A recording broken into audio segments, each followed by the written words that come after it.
Ladies and gentlemen, welcome back to the Rainbow Six Berlin Major!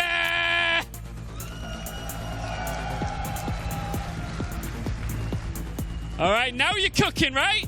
Now you're feeling it. 2 quarterfinals in, and we are getting set for our third. You know who the 2 teams are involved. You know that they are waiting in the wings, ready to make their way onto this stage. All that's left to do is for them to hear you, so let them know that you are here, Berlin! Oh, I'm getting goosebumps. I'm ready for this one. It feels like it could be an absolute banger, so let's bring the teams onto the stage. Doubters, haters, critics, they love to prove you wrong. It's G2!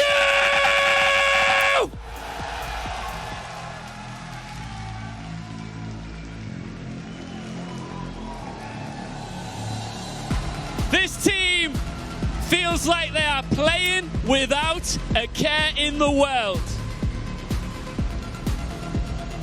Superstars standing on this Berlin stage, and they have got their fans out in mass.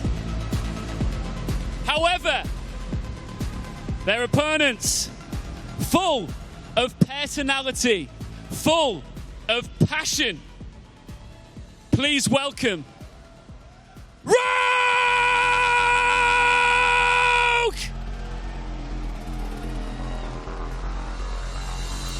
I mentioned personality, I mentioned passion. One thing I failed to mention was a very exciting young prospect. And all eyes are on him and his amazing team surrounding him.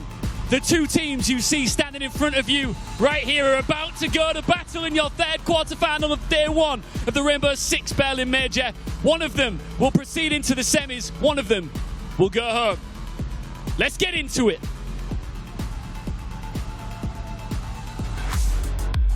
We're happy to play G2. It's a team we're very familiar with, and we're happy to play against them. Obviously, we'd like to play against them in the finals or something, but if we have to beat them now, we'll beat them now instead. The strength in G2 is probably their gun skill. They're a very skilled team, lots of fraggers. But I think their weaknesses, they lack a good direction, and I think they'll fall under pressure to our strategies and our pushes. I have a message for Prano from G2. Prano, I'm coming for you. It's time to get revenge.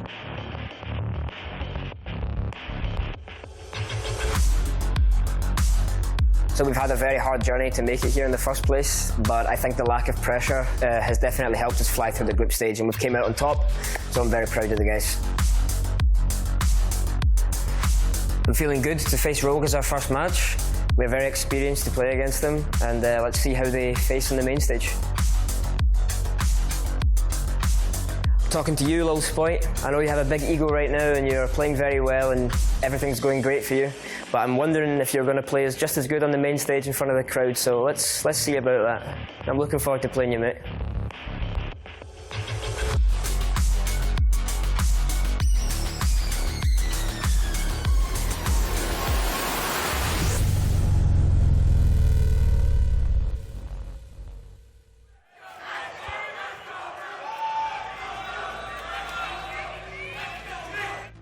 Hey, welcome back. As you can see, G2 and Rogue are that excited to get started that they have taken their positions at their desks, but it's a little too early. We need them to come here and shake hands, guys. G2, Rogue, if you could make your way to the center of the stage, please. In fact, I've just been told in my ear, they're just ready to get this started. Are we ready? We don't need handshakes for this one. Feels like it might be a bit heated, Milos. Feels like it might be a bit heated. We're all pretty heated on here. It's all EU, and we have a European crowd. Is anybody in here? I'm seeing a lot of G2 jerseys and Rogue ones in here. G2's office is just down the street from where we are here in Potsdamer Platz in the middle of Berlin. And hello, everybody. Welcome back to the show. I'm Milos, your host. With me, the fresh pair of analysts. One that dyed his hair blue and then completely messed it up in Mr. Jackers. It's going green, Milos. It's going green. Well, that's not usually color you want to see things turn into. And Pengu, wow. Yeah. First How's time, it been actually. now? From NA to Europe. It feels good. I mean, the first thing that happened, I walked on stage and somebody asked, why are you not up there?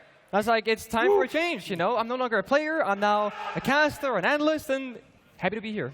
There you go. Retirement home. Welcome to it. Welcome, Grandpa. This is what we like to call it on here, and so happy to have you both on here to talk shop, really. This is in detail. This is all Europe, G2 versus Rogue, as hot as it can get, given how everything's going on so far. I want to talk about these teams, starting off with, well, why don't we start with Rogue in this one? We can choose whoever we would like. And I will turn to you here, Mr. Jackers, to help me out with the squad and what they can offer. And you know what, Rogue, they were a decent team. You know, there's so many stories about players on these teams that were on the other team, right? But Rogue were qualifying to invitationals, to majors. And then they went and they took the next hottest property in terms of Spoit, and they offered him the one thing that no other UL team was offering him, and that was to build the team around Spoit. They made him feel comfortable, and they thought, here's the next big thing, we need to lock him in. They've done just that. They've got to the major, and they're looking good for it. Yeah. Impressive, this guy. How many years we're sitting back and watching Spoit, just streaming, thinking, oh, is this going to be the next one? I mean, we can go all the way back to when I played ranked with my subscribers back on Twitch, and it was like Spoit was in that stack when he was like 14 years old, just like frying people, and people thinking like, this guy might be cheating, like he's that good, right? And here we are 4 years later, and he's on stage in playoffs, not cheating, he's just cracked. And you look at him when he came on the stage as well. When they brought the players out, he had the biggest smile. Like, this is literally his dream. And he's got a lot of things to prove. You know, there's a lot of people who, because he is probably the biggest content creator in Siege. Sorry, Nick. No offense, because he is that, you know, there's a lot of people who would love to see him fail, that type of stuff, and he's got a lot of things to prove. And he's got Kanto on the team as well, your ex-colleague. I saw him smiling, which is unusual, but he looks happy too. I would like to say that the environment that Rogue is building as a team, as a roster, is beautiful to watch. On the YouTube channel, they have voice comm videos from the Pro League games in the EUL, and you can hear the vibes are always high. They're super excited, and Kento Rakiti is one of those players who are very emotional.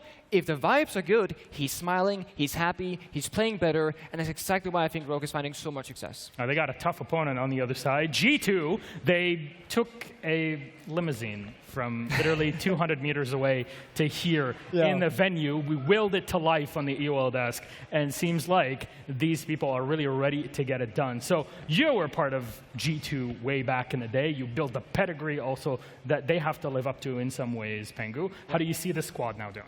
Honestly, we all know that G2 is extremely high when they're high and quite low when they're low, right? They've gone through multiple roster iterations, etc., and they haven't really found sustainable success in the recent times. Sure, they made the Charlotte Major, fell short. Sure, they're here, but let's look at EUL Stage 2. Just like 2 months ago, their odds of being here is like, what, 4%? Extremely unlikely. They make it here, whatever, miracle run, good job, G2, but they're not going to make it out of groups. There's no way. They topped their group. First place, beating FaZe 7-0 on the final play day of day 3 of groups. Ridiculous, unheard of. And now they're here in the quarters. Will they go further, or this is the furthest they're going to get? And it's crazy, like, you know, you talk about that 4% time. It took the coach losing his job to kick them into gear. To remember that actually they're a super team. This is like, G2, when they invented this team, was like, they just took the best players from every team they could. They took the best player from Team 1. They took the best player from Na'Vi. They took the best player from Rogue from Stage 3 last year. Like, they took all the best players. It should be a successful team. And it took that point of them saying, right, Shas won't be renewed. You know, he'll be leaving the team. It took that point, and then they've gone, oh, we need to take some personal responsibility for this. They have, and they go through and they top the group. So now on from how these teams are and how do they function into how will they play? What maps are going to actually see in this? Which maps will they be playing on? So we have our map bans ready for everybody watching just to see. Our best of 3 series, 4 bans. First big bank for Rogue, then G2 on Clubhouse, and finally our decider, Villa. Overall thoughts, Pengu? Honestly, the first thing here is like, either G2 will ban Skyscraper and get Bank, or they'll ban Bank and get Skyscraper. There's no real winning here for G2 in this scenario, because Rogue's map pool favors them in this particular setup. I think the pick from G2 is actually, I won't say it's a questionable one, but I've been a bit of a hater on Rogue on Clubhouse for a long time. Because the way that Rogue want to play, they want to play this really like aggressive, simple setup, quite loose, quite free, quite refraggy game. So get them on Clubhouse, get them on a map where they have to go through the systems, their A, B, and Cs. I like that pick from G2. The thing for me is the decider map. Yes. G2 had the choice of Theme Park or Villa. They chose to ban away Theme Park, which is one of their favorites and one of Rogue's lowest favorites. They've gone to go to Villa, which we've seen Rogue pull out against NiP, and it's a map they've been hiding. So let's talk about Bank for just a moment here, Pengu, because you're talking about kind of regimented play and all. Bank is the map that allows you to play however you want. Really. Yeah. You can flex in so many different ways no matter the bomb site. So do you see a team with an advantage, and why if so? I think looking at both Rogue and G2, they're both very lethal teams, right? Rogue, statistically, they're much closer together in terms of numbers, right? Their top gunner has maybe a +20, their bottom is like -10 or whatever. G2, opposite story. We got Citizen being like the #1 person in like rating and KD minus difference, so very one-sided team, like very top-heavy. As you said, Bank's an open map. You can do so many things. I think the better team is going to win Bank. I think that better team overall with 5 unit players is going to be Rogue. It's also worth noting that inside of EUL, these two teams have played each other on Bank. Stage 1, Stage 2. In Stage 1, G2 actually won that game, but performance-wise, Rogue won the game. They basically threw 2 or 3 rounds. Should have beaten G2. It was a 7-5 game. In Stage 2, that was that game where Rogue won. I think it was 7-1. That was the game where Doki did that nade and blew up Alamo at the same time as well. And I promised Doki I wouldn't mention it, and I just did. So, not a window player. What I will say is Rogue are going to be confident. Clearly, they love this map. They didn't look too good on it in groups, though. You know, they did end up losing it to NiP when they were just ratting it about. So I wonder if G2 are going to have that slight playstyle to almost imitate NiP, rat it about, do things a little bit random that Rogue won't expect, and punish them off the back of it. So expectations operator-wise, because we know that Finca is a big part of how things work, even more on Bank. We've seen so much. Monty also played into all of it. Yep. What's your expectations from a pure micro point of view and composition? So we can talk about Finca all we want because like very present operator, whatever. And Rogue, they banned it in EOL, then they kept it open here for group stage for a few games. I think the #1 operator right now is Nuke. Because Cryan on Nuke, on Bank, is a menace. Super annoying to play against, and as a former pro player myself, when you don't have reliable information on a big map like Bank, you have to question it every single area constantly, and that's so frustrating. I've said this a lot of time for Rogue, is you could leave the Nook open, but Cryan will play it, right? Yes. Cryan will play that ratty backstab role. Personally, if I was G2 and I'm going up against Rogue on Bank, I'm banning out the 0 because Deepak is so good. He uses the cams to hold all of the rotates, and then he's got the 2 hard reach gadgets as well. Force him onto something else that's got hard reach gadgets, but give him less information. Make him use his drones actively because he is just, genuinely, I believe he is that good with the information on this map that he keeps the whole team ticking. What about the defense then on the other side? Information, right? Always talking Valkyrie, Mira. Yeah. I could see maybe an Echo being banned from G2 because, again, Deepak same thing. On the Echo is so efficient. Because Deepak uses the Echo drones as drones rather than static information. And that then punishes so dynamically. It punishes the roamers, right? Then Cryan and Sport, they get less information as well. Deepak can be on the side, sure, but with limited static information on default cameras, you lose a lot of value. Yeah, I think so. I think the Echo, like I've always said, the 0 Echo ban against Rogue on this map would be so good. I don't necessarily expect that G2 would do it, but yeah. And I think from G2's perspective, they genuinely have got from Rogue's perspective, the last couple of times that they've played Bank, they've got rid of the Monty. The reason that they do that is particularly for the Lockers site, with the half clear to try and plant behind the Monty. If they get rid of that Monty, you have to use Osa for that, and they keep the impacts alive. So basically, they shore up one of their defensive sites. So I wonder if they'll continue this trend. We know G2. G2 invented the half clear. They invented that attack, and they can use Osa or Monty kind of interchangeably. But that was something that Prano was talking about all the way back in Charlotte, saying even through Stage 1 into Charlotte that, hey, we know how to use the Osa properly. We can set it up and then go for the plant. Yeah. It didn't always work, but it's definitely an operator that kind of snuck up into the metagame and has had a lot of impact ever since the introduction from NAL finals in December through to SI, through to today. Do you see anything happening with that? Because you can play Osa on any side on Bank.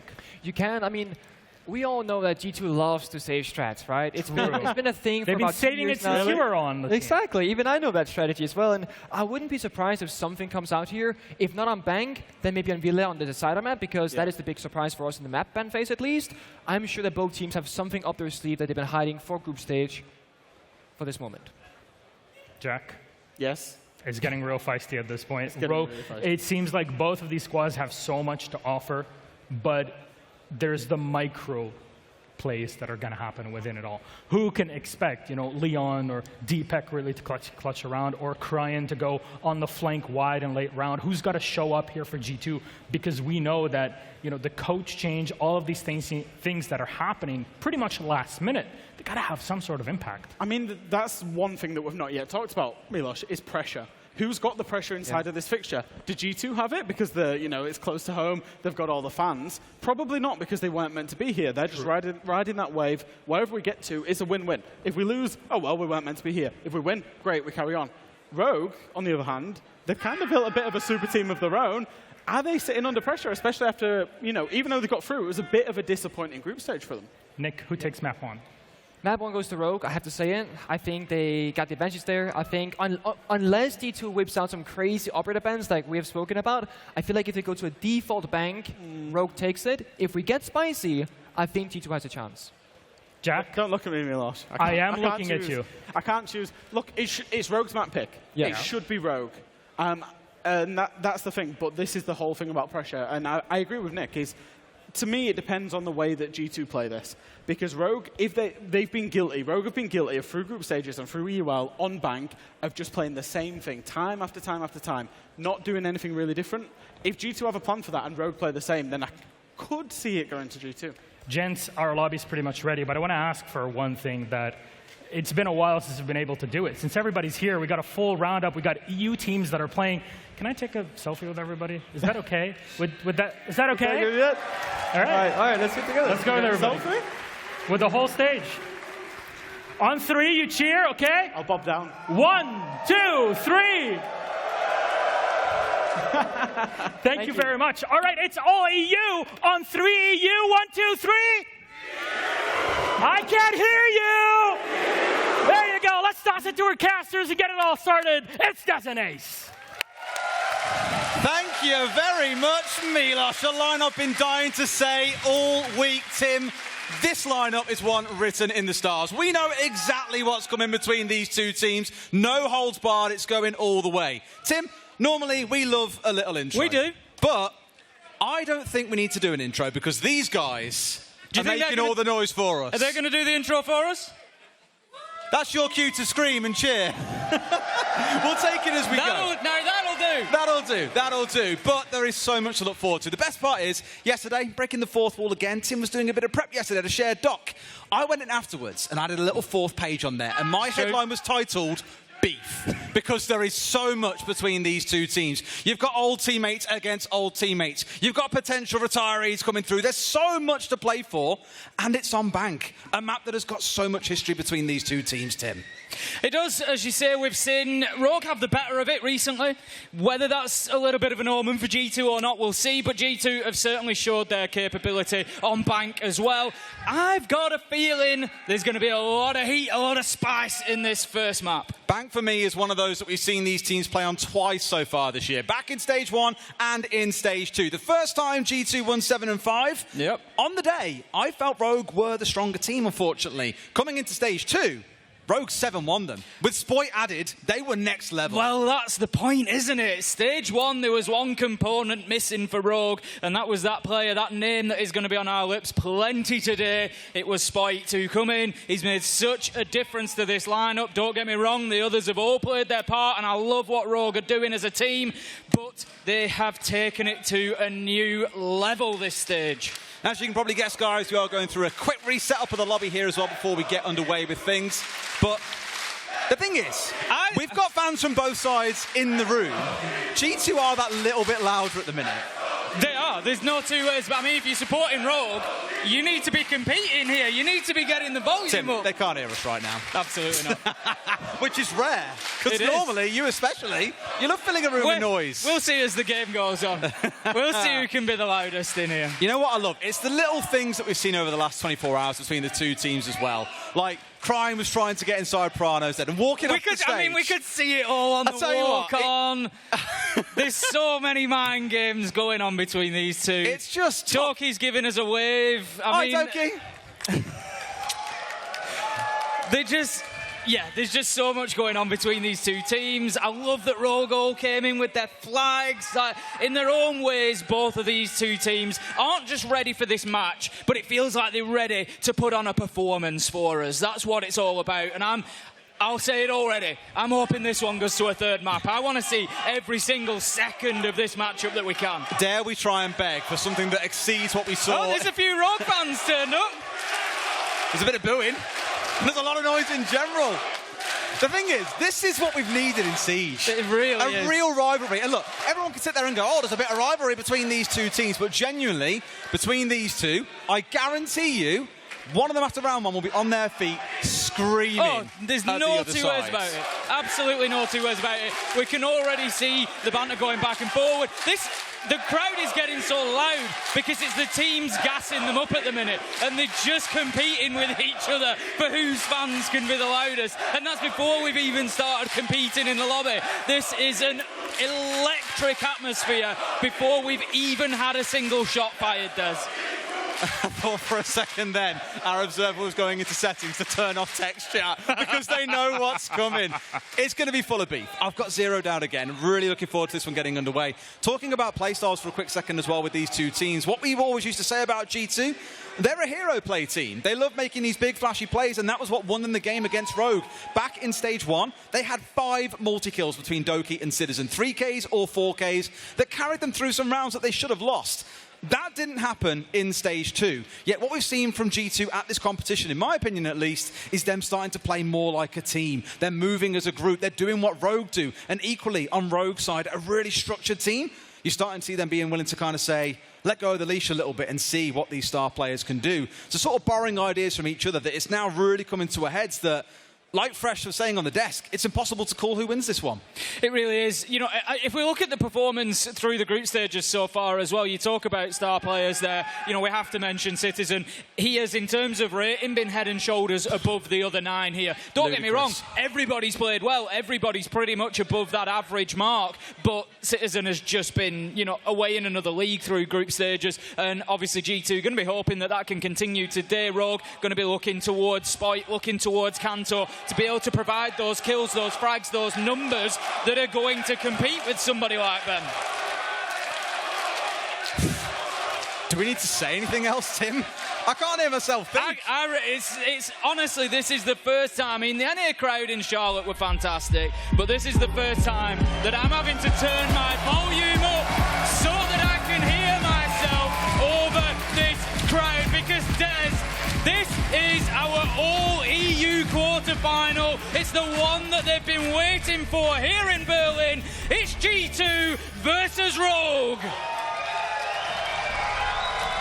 Socials side with G2. 65% of you thinking they can win here on Bank. Rogue's map pick.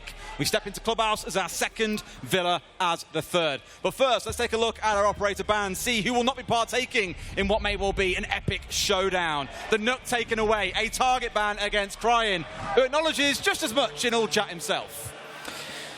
We'll get this continued on as Rogue are going to take away their attacker option. Selection is locked in as we can see the timer drop down.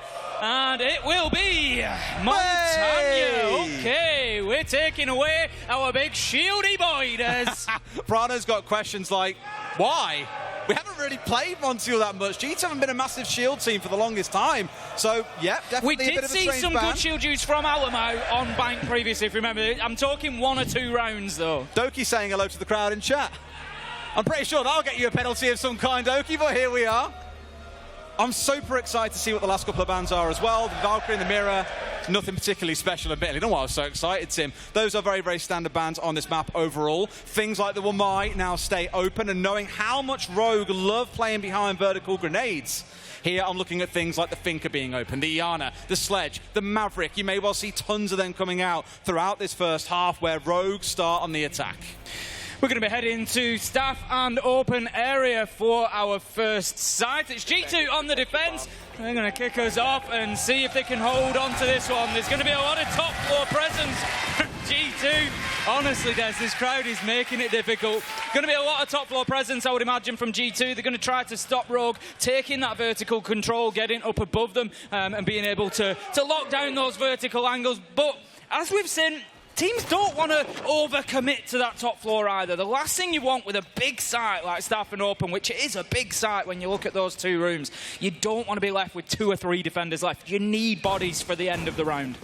When I think about teams that like playing across the top floor, Rogue do spring to mind. They're a team that we have seen several times play Spoit around square and have Deepek down on site playing the Yokais of the Echo to support him. We saw that in some games earlier on today on Cafe as well. Attempted spawn peaks coming out or jump outs, run outs in assistance with those Yokais.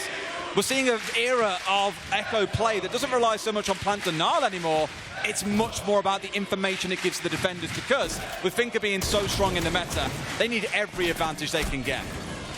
Going to be some damage going straight onto Leon there from the open area window. He's got to be careful now. He's going to get juiced up by the Finka. Spoit just dealing out some of those nanobots just to fire up the HP for the book. Because, of course, I was talking about those verticals. Leon on the book is going to be particularly important, carrying the diffuser as well. Really not somebody that they want to be losing too soon here. And we know how integral Leon has become to this team with that IGL in making the calls. And they really do want to keep him on the board for the time being. Now then, Spoit, he's on the roam across the top floor. He knows there's one inside of Janitor. Can he win the fight? Absolutely not! Alamau is going to open up this fixture with a 1 pump from the shotgun, taking down Spoit.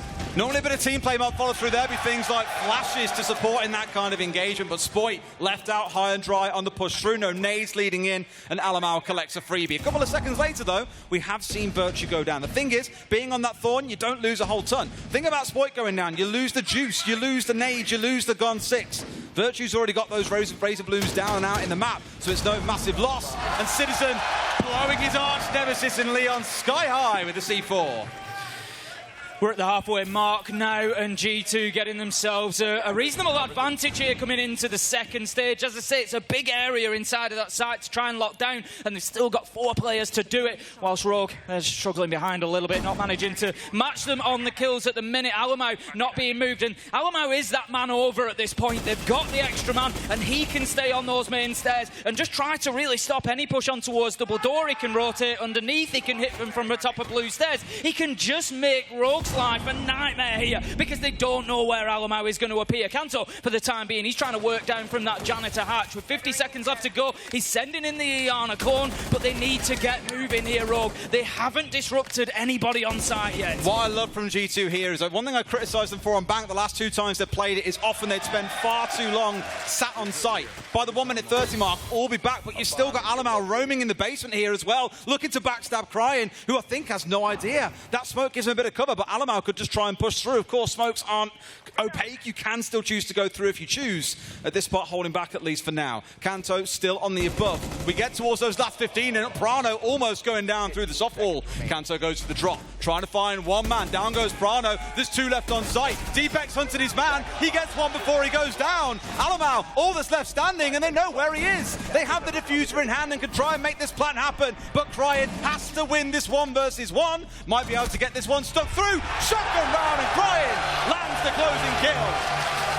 Rogue working fantastically to get themselves back from behind there to take that first round. It was really smart in Crying in that engagement. He knew that Alamau was likely on the shotgun or to push the SMG, so he just dips away, Des. He just lengthens that engagement against the smoke and gives himself every opportunity to win that fight, which he does. Alamau can have no impact on what's going on site. Rogue working well there, not being beaten up mentally by those early round losses. And I had a look whilst the round was going on how these 2 teams have done through the group stages on entry, and it hasn't been fantastic, Des. They've both been about even. They haven't really got themselves too much of an advantage in those early rounds, but it just goes to show why it hasn't mattered too much, because Rogue fighting back fantastically there to lead us into round 2. And the big one for me, look, we can't ignore him. Spoit has been phenomenal since joining this team. An 18-year-old joining into comp for the first time round. Of course, he played in Nordic a couple of years ago, but to join Tier 1 and have the kind of performance he's had so far is unbelievable. But it goes to show this is not a one-man team. Spoit was down early, yet it's Crying that comes up big with the 3K. A player that I said at the start of group stage has often gone, not ignored, but sidelined somewhat in these conversations about really strong players, and it really feels like Crying has found a home on Rogue where he is just shining. Rogue straight in once again. They're going to be attacking onto lockers this time. We saw them try that top floor clearance. It didn't really work out for them. They lost Spoit up there last time around. This time they're going to be hoping for better. Doki being forced back down to open. He's along with Citizen, and this is, you know, a setup that we'll quite often see from defenders on this side. The hatch near Doki will be open, and they're just going to play around the edge of it, just on the periphery of that hatch. They're looking for the fade away. They're looking to just take the shot, get the kill, and drop back onto site. The question is, how fast can Rogue force them back? The drones have raced across the top floor, and we've spoken at length about how great Deepak has been on that information game, allowing Rogue to get themselves in quickly. They've got top floor control. They're now moving for that mid floor. And he just waits for Doki to peek his way out towards Bleepers there and takes the freebie. A really good spot being held by Cryin. He's been there for the last 30 seconds or so, just waiting for Doki or Citizen to step out, and Alamau comes from the basement, but here comes Cryin.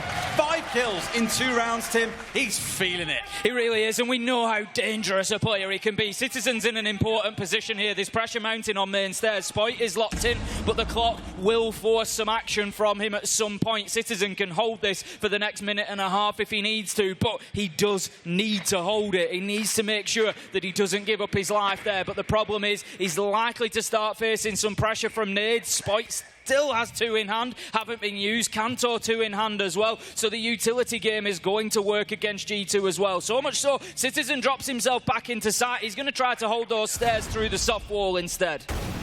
The patience being shown by Spoit here on Marble as well, just while his team get all the rest of the setup done. Him and Kanto droning in from Gary's side here as well to figure out exactly what's going. They spot Prano, no doubt know about Citizen, who's hung out towards elevators as well. And there's Virtue sat on site, who finds Leon, but does go down in the process. 4 versus 3 now, 50 seconds left to go. Rogue need to mount a little bit of that pressure. They didn't stall out, they were doing work through the mid-round work that allows Spoit to find onto the kill onto Citizen. As you say, he was just waiting for his moment. The final 2 come in. It's Kanto, it's Leon. They use those hatches beautifully. And all that minute in the mid-round where Rogue might have looked quiet, they were just setting up those final 20 seconds when the kills rained in. I spoke about this kind of father-son, brotherly, whatever you want to call it, duo that's setting up between Cryin and Spoit. And after all the initial celebrations there had sort of subsided, Spoit leant across, pointed at Cryin, saying, "You the man, you the man." And what I love about this, I spoke about it on Monday, Cryin, one of the older, more experienced players, very mature guy as well they've got on this team, kind of taking Spoit under his wing and making sure he's going to be a phenomenal player. That's exactly what you see in time and time and time again from this Rogue side. We're going to go in up to the top floor. G2 continuing their rotation, choosing not to double down on either of the sites that they've lost so far. They're going to take us up to CEO. So we're not likely to see too much of an extension out into the map this time. We've got Prano setting up in stock. It's going to be important. I think Doki on the Kaid will have placed the claw on the elevator walls. They'll probably try to keep those electrified. We can see the stock walls electrified as well. They're just going to want to, we can see the electric claw has been placed. When we come back out of the replay, you're going to see that. So it's just been put on the elevator walls, on the stock wall, and this is all to try and keep Prano safe in that stock corridor. It prevents the pressure coming through Square. Skylight, Rogue, they need to deal with that as soon as they can. For now, at least, it's dropping down those claymores that we're so used to seeing for this site as well. So much so that some teams have been double stacking claymores as well. In the first series of the day, we saw Mr. Punch from Elevate out the window, killing someone before he got hit by the claymore. So as long as you're confident you can hit your shots, then it's not a bad idea to throw yourself out, but you've got to be confident you will definitely get that kill, because otherwise your life's over half a second later. Spoit knows that there's going to be Citizen playing in this stock position. He's traded positions. Prano was setting up there, just deploying the shield before getting himself back to safety. So it's all on Citizen to hold this. And what a peek around the corner onto Spoit. Spoit was watching that angle, and you can see Citizen just trying for the same jiggle peek again. The confidence of him to try and take that second fight. He gives G2 the advantage again here at the beginning of the round, and this time they need to make sure that they're getting these kills. But no, Leon goes in and gets one, but instantly traded by Alamau, and this is going backwards and forwards, Des. It's a brawl. Quite literally trade for trade for trade for trade between both teams. Something that I think the old G2 roster repeated. You've got to be within 3 seconds of each other to make these trades happen. But Cryin finds 2 and gets away without anyone finding a response on that Hibana as well. A big 2K that leaves him in a 2v1. Doki to hold off against Cryin and Kanto. Cryan sat on exactly the sort of 007 that he wants to see. He's got no assists, no deaths, Des, but he's got 7 kills. Absolutely flying right now. Unstoppable on the Hibana. 2 versus 1, and it's all up to Doki. He's just got himself inside his sight. He's going to play this quite softly from the back. He doesn't want to over-engage. He's just waiting for the push to come. But with 58 seconds left to go, Rogue have got an age here. They can choose to separate and push if they wish. They can think about getting a diffuser down. All the options are open to Cryan and Kanto. The thing is, though, when that F key gets held down by Kanto, it's a 1v1. I mean, Cryan's the guy that you want to be in that 1v1, right? They know exactly where Doki is as well. Dancing around Janitor here. Cryan gets a shot in the side, but flicks onto Doki. He's 8-0, and Rogue a 3-0, Tim. You can't help but feel that there was an opportunity there for Doki. He gets the full-on side view of Cryan, and he has to find that kill. Unfortunately, that might sound critical, but that's the level that we're working at here, Des. You're at the Berlin Major, you're against the best of the best, and if you don't take those opportunities, you will be punished for it. And that's exactly what he found, and it leads us right in to a G2 timeout, which I don't think will surprise too many at this point. 3-0 down. Cryan more kills than the rest of his team, then all of G2 combined. He's flying, genuinely flying. Quick timeout here called in by G2. I often say we split the game into quarters now. After that 3 rounds, you gotta have a conversation. You've tried 3 different defenses, you've failed every single one. You've got to get it right in these next 3 rounds, else this could be a very, very quick matchup here on Bank. G2, they're just going to be trying to steady the ship at this point. Obviously been a tough start for them. The thing is, Des, I feel like G2 have been competitive in a number of these rounds. They've got themselves the advantage at times. They've been 5-3 up. They've been getting the entries. They've been sort of doing everything right in the first half of the round. But Rogue are just so good at that mid-round adaptation, getting those kills that level things up, that drag them back into it. And then they've got the momentum and they just ride it all the way to winning the round. And, I mean, Cryan...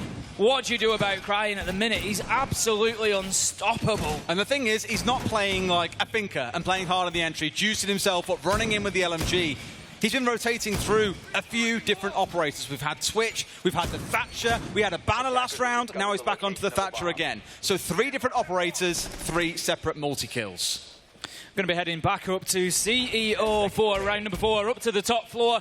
Citizen, again, had a great kill to open this up. Spoit was watching the angle, Citizen able to quick peek him, but then it all came down to that flurry of trades in the mid-round that just left G2 a little bit behind after Cryan had then managed to create some space because of the defenders that had died. So I feel like it's really important for the player, whether it's Citizen, whether it's Alamau, who's ever playing outside of stock, needs to hold on for longer. They can't lose to that challenge towards Square Skylight, Des. They've got a deployable shield facing Square Skylight for a reason.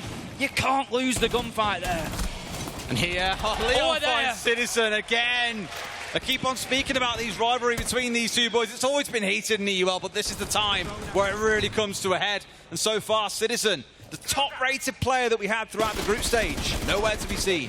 This is starting to become problematic for G2 because it becomes a mental issue as well. 4-0 down, 5-0 down. You start worrying about just how this game is going. Bank is sweeping by very quickly at the moment, and it is all in favour of Rogue. We're going to have Prano using the Yokai drone to try and get some information, try and get something to help G2 get going, but there's nothing that's going to help them right now. There's Kanto Raketti managing to find 1, managing to find 2.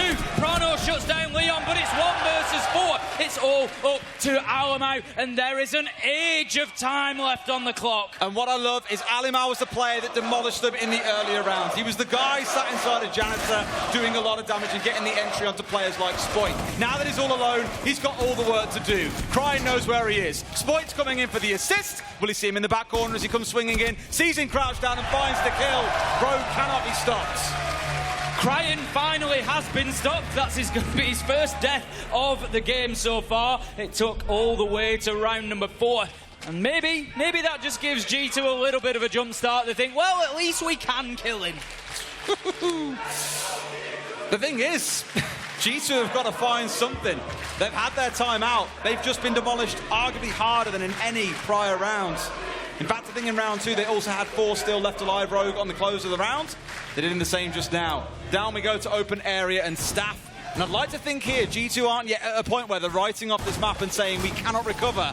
but it's starting to feel like that road back is a very long one. The thing is, you've got to remember for G2, this stage has been all about perseverance and resilience, Des. You know, we don't need, everybody's familiar with the story, a 4% chance to make it here to Berlin, 1-4 at the beginning of the stage, and then able to turn it around and make it back. So you say to me, is there a team in EU who can turn around a deficit? And I'd say G2 are definitely one of them. They've shown that ability. The question that stands before them now is, can they do it mid-map? Can they do it like this when, quite frankly, if I'm honest, they're getting absolutely beaten up by Rogue? You know, can they get their heads down without a tactical timeout now and do something to turn this around? For me, G2 need to be winning these next two defences to go in 4-2 at the half. It'll feel like a steal, and then they can focus on that switch around at the half. It's what I was going to say, is there are always two halves to a game of Siege. We've said it forever at this point. You just don't know what's going to happen in the second. It could be a 7-0, or it could swing back to be, say, 6-6, assuming Rogue carry on.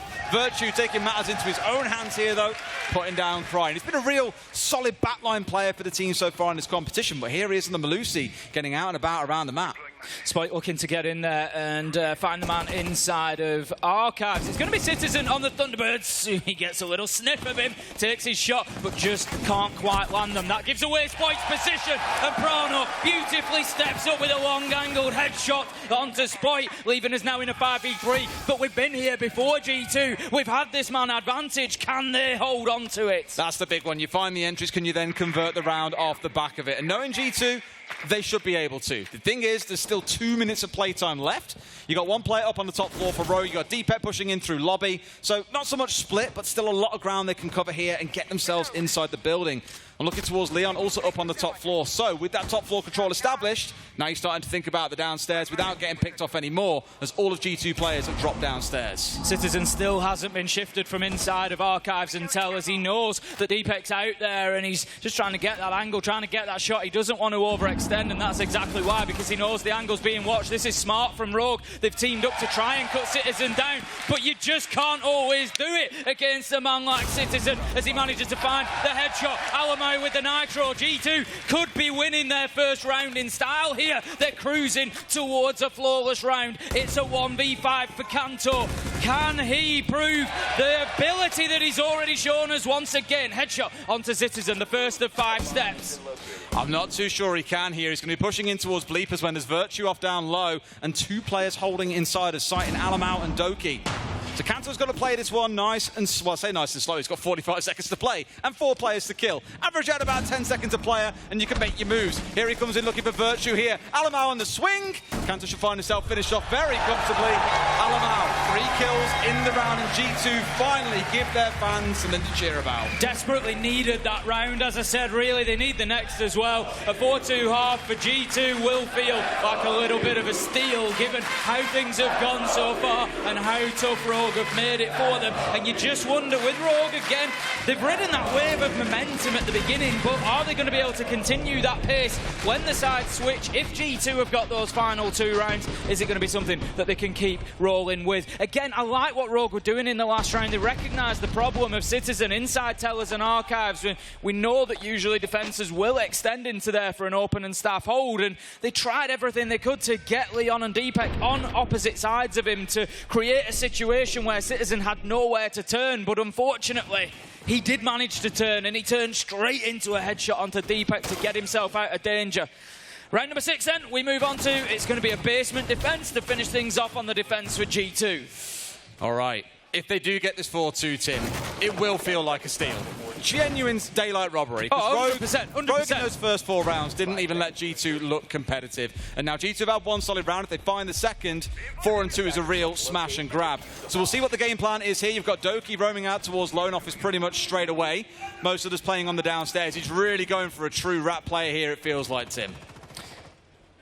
There's just a little bit of you that just, you get excited at those sorts of plays, don't you? You just sat watching them thinking, are they going to find Doki? What's going to happen? Well, and Brian's then drone. Brian is sending in the drone with Sinrogue to play well behind their drones so far. Usually it's Deepek who's doing a lot of that work, but as you say, he's dipped himself away, decided the risk was too much. A drone had possibly already picked him up whilst we were watching. Crying drone in, and Doki going to get himself back underneath. Again, playing on that hatch position in open area with Citizen, but if we remember last time, the clearance this was pretty good from Rogue. It's another very classic clear from Rogue as well, where they'll have Spoit start out towards square.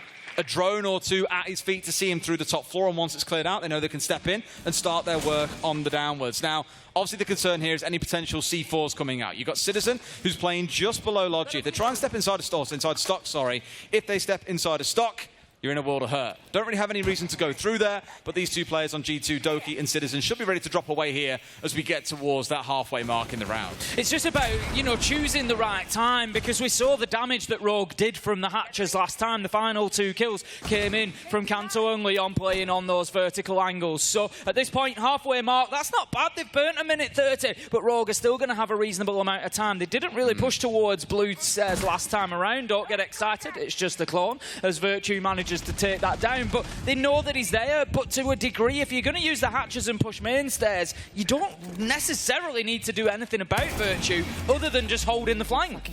The thing is with Rogue is they only open up 1 or 2 hatches normally in their attacks. They don't want to open everything, and normally they'd also play behind something like a Ying, and I'm seeing no Ying in the lineup here, Tim. We've got smokes available for Deepet, but I think the KB pick is a real sign of respect to G2 of we might need that assistance to deal with the roamers. Let's not leave anything down to chance. Let's make sure we can execute. They've got towards that last 60 seconds. They've pressured most of G2 away. They've still got to deal with Virtue who's playing on blue stairs, but outside of that, it's plain sailing towards an execute. I like this from G2. They're dealing with everything pretty well that's being thrown their way. Virtue, he's going to play his life in here. He's not moving now, and he knows that. He's waiting for the drop. He hears it. Is he going to make the challenge? He tries, but Kanto's going to shut him down. 35 seconds left to go, and this is going to come down to G2 trying to hold off the plant. We've got the diffuser inside of servers. Deepex looking to get himself inside the door, but the Vulcan canister has been detonated. The smoke canister goes off, but he's going to have to play behind that smoke if he wants to get it down until the fire has burnt away. 18 seconds left to go. Kanto gets aggressive, but Alamau and Prano have got answers, and they keep on going. It's 2v2, 2v1, 1v1. It's all up to Alamau versus Cryin. They've both played great stuff so far, and he's just trying to find the angle here. Is Cryin with 2 seconds left to go. Just to survive and steal away round 6 from Rogue, and that leaves us 4-2 at the half. So well played by G2 as well inside the first 90 seconds or so. They were somewhat restricted by what they could do on their own because of the Decabi. It's why Doki bailed out a lone office as well. Once they're all back on site, you're staring down the barrel of 2 minutes left and you feel, man, we could get slapped about a little bit here. But Virtue, the hero of Blue Stairs, wastes so much time. Another 75 seconds pass before anything else can be done. And then when it comes to the site itself, sure, it does rely on a 1 versus 1. But it's G2 walking away with those 2 rounds that we said would feel like an absolute steal. Better late than never, Tim. Alamau 9-4. You know, for all the talking we've done about Cryin so far, he currently sits on 10-3. Alamau has kept pace with him. That last round certainly helped him. It was a big 4K, I think, by the time things were done. The final kill onto Cryin coming in the nick of time, but Alamau knew that he just needed to hold on for that final few seconds. I do want to give the nod towards Kanto as well, who's had some real up and downs throughout the stage, and I think everyone remembers his massive game the other day. Lanto Riquetti, the name return once again. He is sat at 6-2, was 5-1 prior to that last round. So even though it isn't quite the highs that Cryin has hit, is still putting up good numbers against his old team. We get into Rogue's defense then. Round number 7, and they are going to take us down to basement to begin with. With Sin Kanto on the castle, they're going for a more structured hold of open and staff area. We've spoken about this before. Sometimes I feel defense can overcommit there, apply too much utility. I don't know exactly how heavy Rogue have gone into that setup, but we'll see if they can keep hold of the top floor. That's going to be important, because as soon as you lose top, you've got to move out of open staff soon after. I'm looking for Prano here as well, because Prano, of course, has brought along the Ossa, and we've seen a number of Ossa. I mean, I found him. Prano. His corpse is on the ground. Thank you very much, Spoit. It was a weird spot for the Ossa to be in, because I thought for a second we'd see a server execute just direct to site. And then I thought, okay, well, he's not pushing there. Maybe he'll come via garage, and he'll do the kind of crawling Ossa that we've seen a few teams do this week. But he's up on the roof on the Ossa. That's not the place to be. And neither is that the place to be for Doki. Spoit finds his second in the round, feeling it a lot more on the defense than he was on the attack. Spoit really waking up in this round. Just, it doesn't matter where you push him from. You try to go to the skylight, he'll find you. You try to drop right on top of him, he will find you. Alamau holding on to servers for the time being, but Rogue in a position with the man advantage where they could potentially start to push him and just try to move him out of there and just try to regain that ground a little bit. For the time being, though, it's Open and Staff that are particularly important, and the work that Spoit has done is allowing Kanto to stay in here a long way into the round. As we saw previously with G2 on the defense, it was 1 minute 40, 1 minute 35 that they were being moved away. Right now, Rogue still have a presence almost 2 minutes into the round. That's the thing. Just burning through that clock, making the attackers sweat more and more, knowing that they're coming down to those last 30 seconds when mistakes aren't just optional, they're forced. You don't have time to do everything you need to do, so you start cutting corners, and we all know what that can do when it comes to a little bit of project management in the round. Kanto goes to Citizen, but it's Citizen to find the kill. 53 seconds left to go, though, and G2 need to get moving. They haven't got some of the hatches open. They're now looking to push into Garage. 4 versus 3, as you say, a risky move here from Virtue coming in, diffuser in hand. If he loses this fight, it's round over. Simple as that. He's going to spot the Yokai drone just ahead of him there, but the information is likely being given to Spoit. There's a bulletproof as well. They're well on top of this, a Rogue, and it's going to be very difficult for him to get in there, but it does allow Alamau to move in and get himself a kill. Citizen goes down as well. It's very important what happens to Virtue in the next 20 seconds. And Spoit's on for a 3. Can he make it a 4th? No, as Leon brings down Virtue. That's diffuser dropped, and Alamau's left alone in sight. Spoit makes it a 4K. Welcome to the defense. Rogue taking themselves another step closer to winning map number 1. They are now 5-2 up. And as you say, it was a real roll of the dice from G2 late in the round to send Virtue with diffuser in through Garage. And the problem is, if you get down there without them knowing that you're there, yeah, perfect move. But you're not going in on the knock. She's not available. You know, you're going in there on the Hibana. They've got a bulletproof camera. They've got Yokai drones. Spoit was ready for an age. He was just sat there waiting for Virtue to appear. And with diffuser in hand, that's unlikely to work out. It was a gamble for G2. It didn't pay off. And they were expecting it, right? There were 2 players stood nearby ready to swing. There was Yokai drones, bulletproof cameras, anything that could have shut down not just 1 player, but potentially 2 or 3 from G2. Rogue clearly done their homework. You'd hope so, after playing G2 on this map in both Stage 1 and Stage 2, that they would have things figured out. Let's get into round 8, though. 1 more round for Rogue, and they at least sit at match point. Overtime would be guaranteed. But with how things are going, it does feel like this should be a Rogue map in the next few rounds. It certainly feels that it's going that way, unless G2 can switch things up drastically here and find some momentum. I mean, that's one way of switching things up drastically. If they're going to ban out the Monty, bring the Blitz.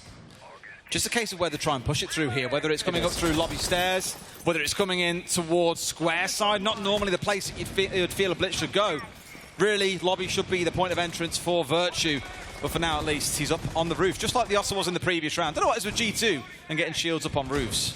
We've got Doki and Alamau out on the rappel. I think we all remember how this ended last time. They rappelled together on bank, and this time, fortunately, you'll be glad to Rogue as well. You'll be glad to know Doki doesn't have grenades. Very thankful of that fact at this point, Tim, and I'm sure Alamau is as well. He himself is on the Zofia rather than the Twitch that he played back in that oh-so-faithful round.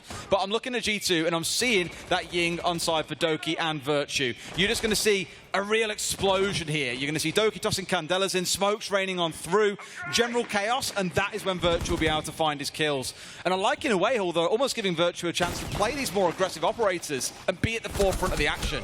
Aggression from Spoit being punished there as Citizen manages to find the kill on the reverse angle from the rooftop, and that gives them, I was going to say, a little bit of access to stock, but absolutely not. Cryan's in there just to try and retake that ground to ensure that G2 can't move in and get themselves established inside of the map. I'm not sure Citizen's aware here. Cryan's going to get himself a freebie, but Prono gets Leon at the same time, and here comes that Blitz rush down. All charging their way through, but it looks like Jans is where it's at. Virtue finds a down man and drops, almost being sprayed down, but it's Alamau to shoot him in the backside. G2 find round 8.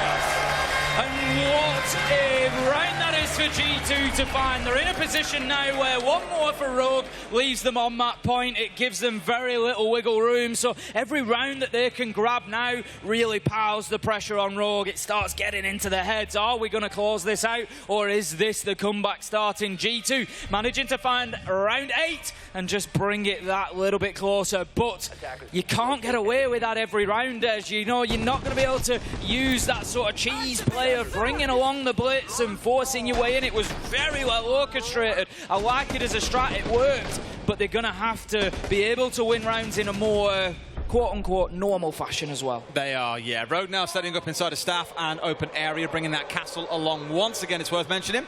Which means Prince's side, as we often see from Rogue, is going to get completely locked off. What you'll also see is them opening up the soft wall into site itself, so they can challenge at the long angle. And Deepet's got down one of those cameras that we love right in the corner of open area itself, up in the ceiling. Means that they have a clear sight over towards Bleepers, over towards site itself. Thank you very much, medics. Just gives them full coverage of nearly everything that is going on throughout this map and, well, not the map, inside the site, sorry, and the room surrounding it. Good presence on top floor.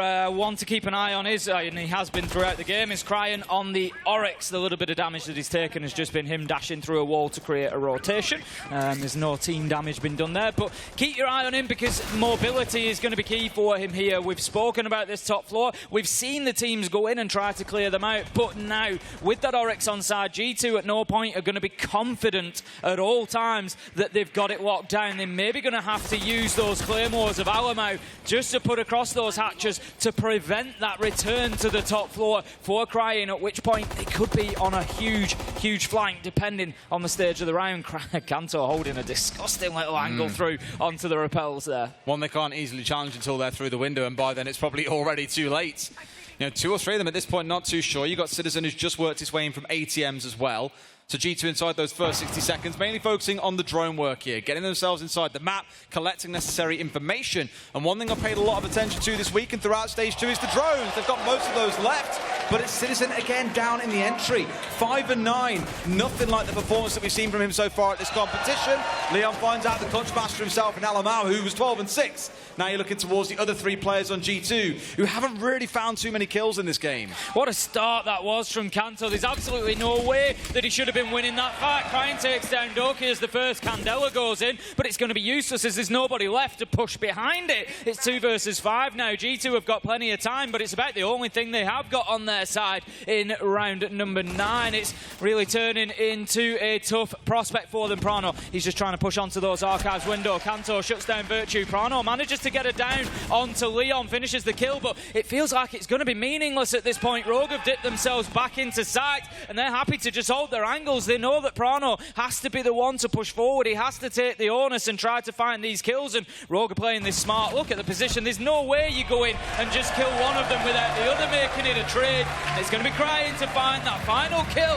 That is Rogue moving on to map point.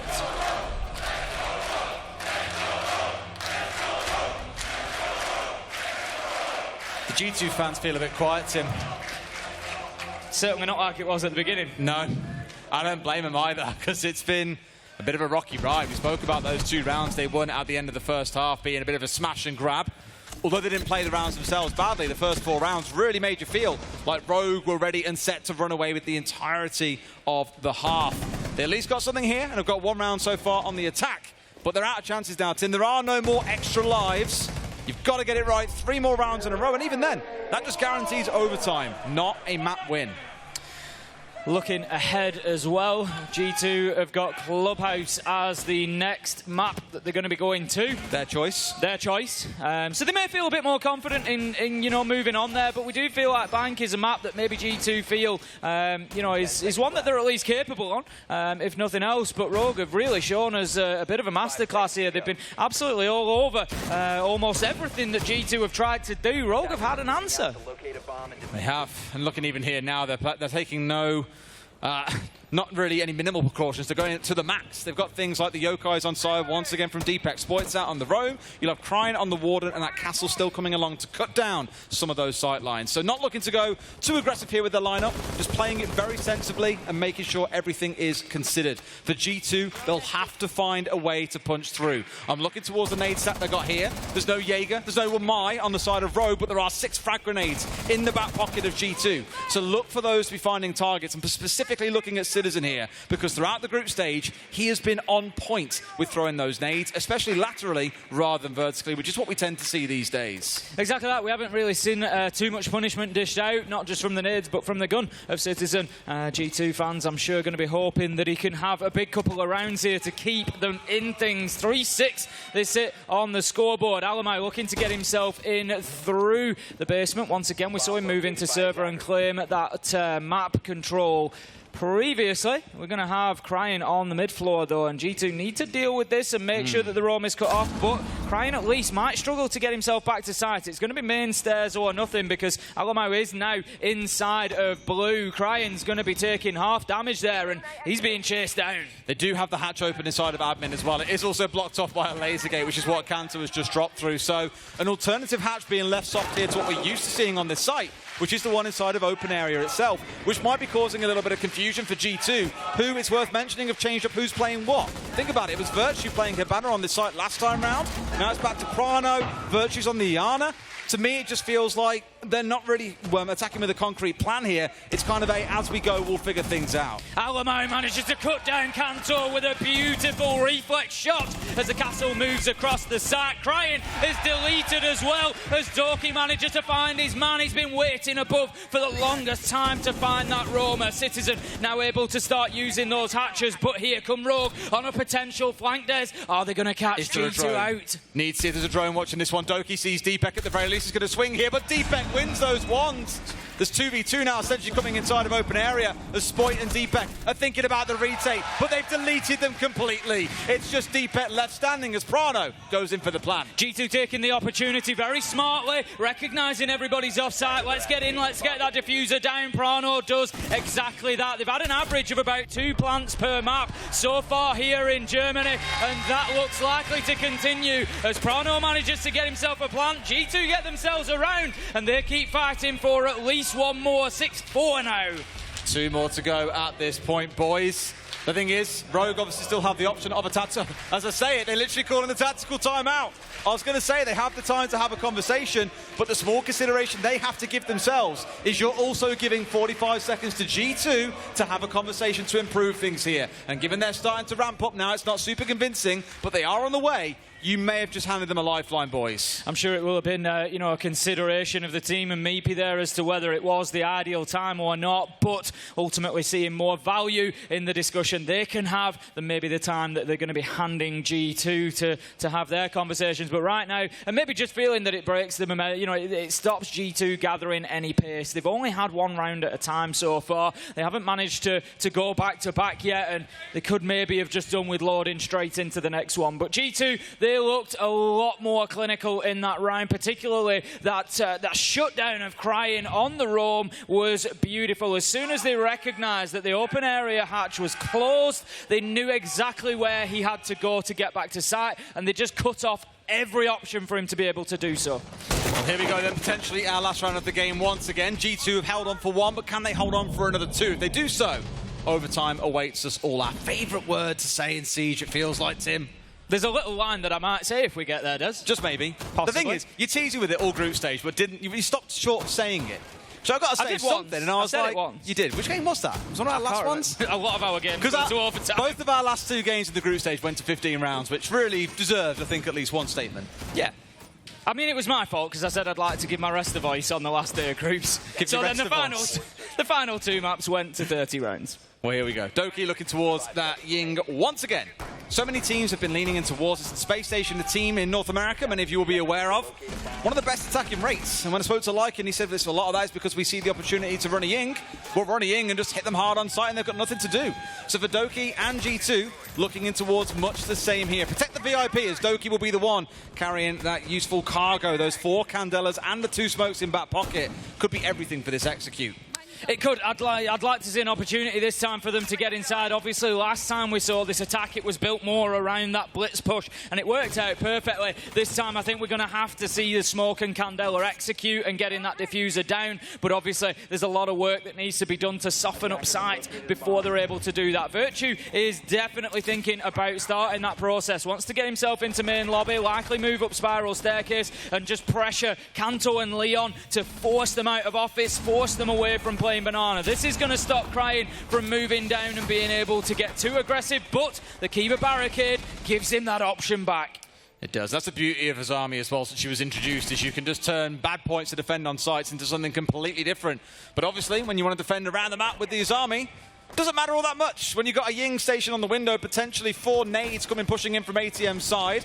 Kanto, I think, here identified as being playing in the Banana position. This is normally where we'll see players step inside of ATMs, chuck nades skyward just over the top of the balcony, and enough to connect onto that player. So Kanto's got to know the right time to move away here. Something that he got wrong an awful lot back in stage 1, and he gets picked off by Virtue on a really long angle from ATMs. I think there may have been a little bit of a bait there from Doki as the Candela goes in. We see Deepak just operating with those warden glasses just to prevent any sort of blinding. It allows him to see through that, but it's Kanto that ends up dead, and there's no push that comes in through the windows. And I think it was just trying to get Rogue to react. We'll put a Candela in there, we'll get Kanto to step up, we're ready to find the kill onto him. It was beautifully worked. We're going to see more Candelas going in now. Citizens underneath. He's looking for the nade kill onto the warden. He almost gets it, but almost might not cut it here, Des, as the operator Deepak is still there and able to deny this plant. The what? A cover from Prano stops the man coming in through the walls. Boy,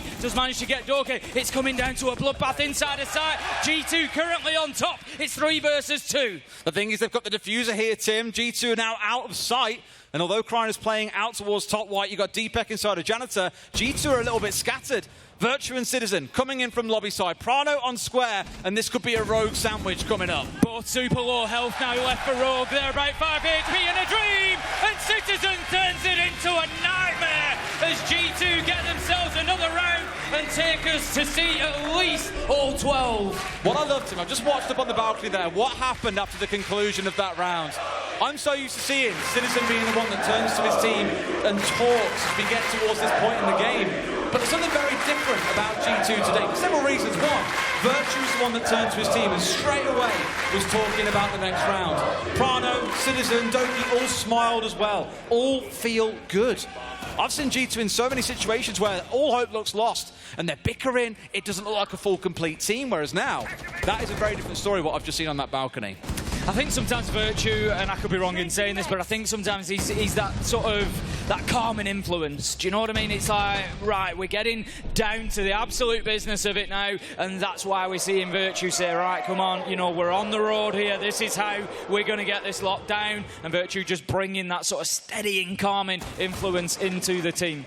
So we're going to see our final round of regulation play here. Rogue 6-5 up and have another opportunity to close this one out. They've burnt 2 out of 3 so far, and G2 continue to hang on here. They just want one more round, as one more round will see them into overtime with an opportunity to still take bank in this best of 3. If you told me we were getting anywhere near overtime when Rogue were up 4-0, I'd have told you you're a liar. Forget it. I can't believe we've got to this point, but G2 showing the resilience to really bounce back and just showing how spicy this game could prove to be. G2, as always, looking to start out here on the top floor. Drones are already racing on through from Doki, and they found the rat. You smell that, Tim? The question is, does the rat trap work? No, it doesn't. It works in reverse. It's Spoit finding Doki. Big start for Rogue towards the round that they need. Just managing to shut that down. And it's about taking away that roam game. It's about getting themselves that map control that they've not really been able to hold on to, Rogue, in the last couple of rounds. G2 have been getting those entries. They've been getting themselves into the map very well. But Rogue, this time, they're just going to hold on to things on the top floor, particularly. Leon just trying to be a nuisance there. Charges his way all the way through Garage. just chucks a Prisma outside, just to obviously keep that indicator on screen to the attackers that, yes, there is someone outside the building. Citizen comes in for a 1v1, entry v entry, and it's Citizen to walk away with the kill. It's going to mean, though, that Citizen needs to just slow himself down a little bit here. He's got to wait. As you can see, his gadget not lit up at the minute, so he doesn't have the nanobot boost available. So he's just going to have to temper his progress so that he can get a few of those hit points left. And it's just going to give Rogue a little bit of an opportunity to reshape, to decide exactly what's happening. For the time being, Cryan still trying to hold on to top floor, still trying to make a nuisance of himself. But G2, they're established in servers. Once they get Rogue chased back, which they did pretty well last time on this attack, then they can start thinking about side. You got the Yokai of Deepet running around. Again, I spoke about Rogue loving to do this earlier on, but currently it's charging around Marvel, feeding all this information of what's going on inside of Red.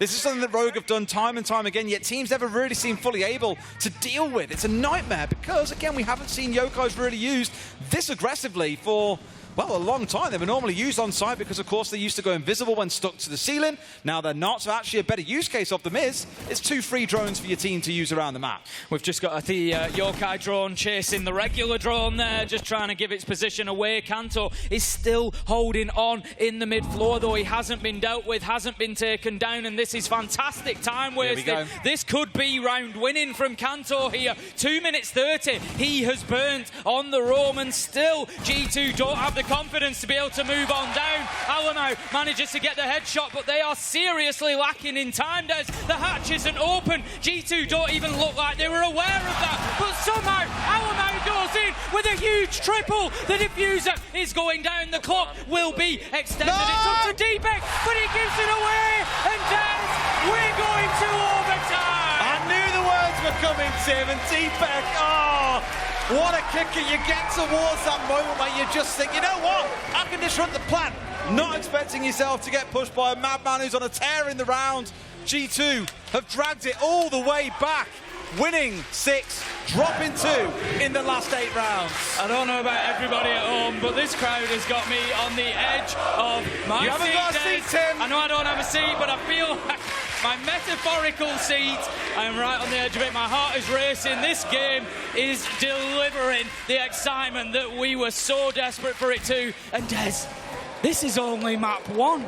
We've got at least another one of these to go. I think what most probably don't know about us, Tim, we've mentioned it a couple of times, but not very regularly.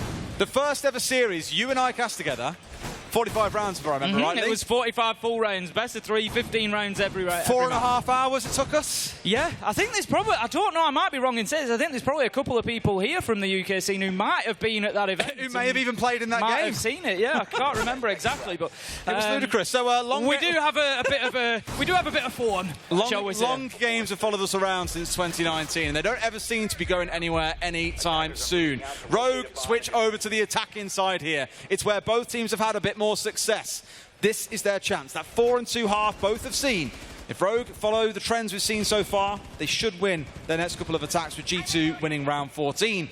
But we all know how mental overtime can get, Tim. I can't believe what we've just seen out of Alamo. That was absolutely unreal. He's 18 and 7, Just drops the hatch and slays everybody. We were talking about the matchup yesterday, and I said about Alamo particularly, if you remember on the way back to the hotel, we were talking, and I said, you know, the big name players that G2 have got, I feel like somebody like Alamo could really thrive in this environment. You know, we've seen him before when he's on the stage, when he's got the crowd, when he can feel the energy from them. He's just one of those players that steps up and does the business, and he really has for G2 in this second half. You know what someone told him? Someone told him in the grand final, a LATAM team will most likely be waiting for him. He's like, I'm having him. That's it. I mean, we've got FaZe versus Furia coming up next. Obviously, we've got W7M on that side of the bracket as well. That means in that semi-final, there will be a LATAM team going through, and he wants to get there as well, meet them there, play against some of his friends. He was sat up in the crowd earlier on with Furia watching the games, then saw him with FaZe half an hour later. So there is a lot there for him to be looking forward to. Open area will be our first defence for G2 then. I mean, we would argue maybe that there is a little bit of a benefit to being on the attack to begin with here for Rogue. It's been 4-2 halves in favour of the attackers so far, but quite often, you know, so commonly, we see that flipped on its head when we get into overtime. Leon is already doing the work with the book, 1 minute 30 mark. That's not bad at all. He's going to be opening up those vertical angles, not above sight, but into archives and tellers. He wants to make sure sure that Cryan's safe, playing inside of there, that he can then move forward towards site. So outside of Virtue, every other G2 player is on site right now. And Virtue's even down low at Marble, so they'll have a sniff here, Rogue, by the looks of it. Deepek's drone was just running around. It's been taken out. They now know he's on the downstairs. But the other 4 are on site. Rogue can focus here and think about the execute itself. But with 60 seconds to go, we saw how last round went. G2 had to force everything down through a single hatch. This one could yet prove to be exactly the same. G2 feeling largely unthreatened so far. And by the way, Leon has just started moving on the downstairs. He's going rover hunting, Tim. Does he catch a big one? Yes, he does. Down goes Captain Virtue. Big start for Rogue, but Alamau once again, he's there. This could be a 20-kill map quite easily for him as he finds his 19th onto Leon, leaving us 4 versus 4. But look at the timer, Des. G2 have burnt a lot of time here. Only 20 seconds left to go. And Rogue, they're going to have to make a move, but they know there's one on main stairs. Spoit can't keep holding his attention there. Kanto takes down Prano, Deepek onto Doke. Rogue, 3, 2, 1, go! And they take off, taking the first round of overtime. That is what Rogue have been so good at all of stage 2 and throughout most of the group stage. They're so good at counting down. Right, boys, 3, 2, 1, move. And you see them all just go at the same time. 3 or 4 different directions, being pushed by 4 different players, and they pick up what they need. I was always concerned that Rogue might struggle against teams on the defense that like to get out in the map. And I'm thinking about teams like Exet when I say that. They can play defensive, but they love being disruptive as well. Swinging you, for example. G2 there, I feel, gave a little bit too much respect to Rogue. With 4 players on site and Virtue isolated down in the basement, that wasn't quite as aggressive as some of the previous roams that we have seen out of G2.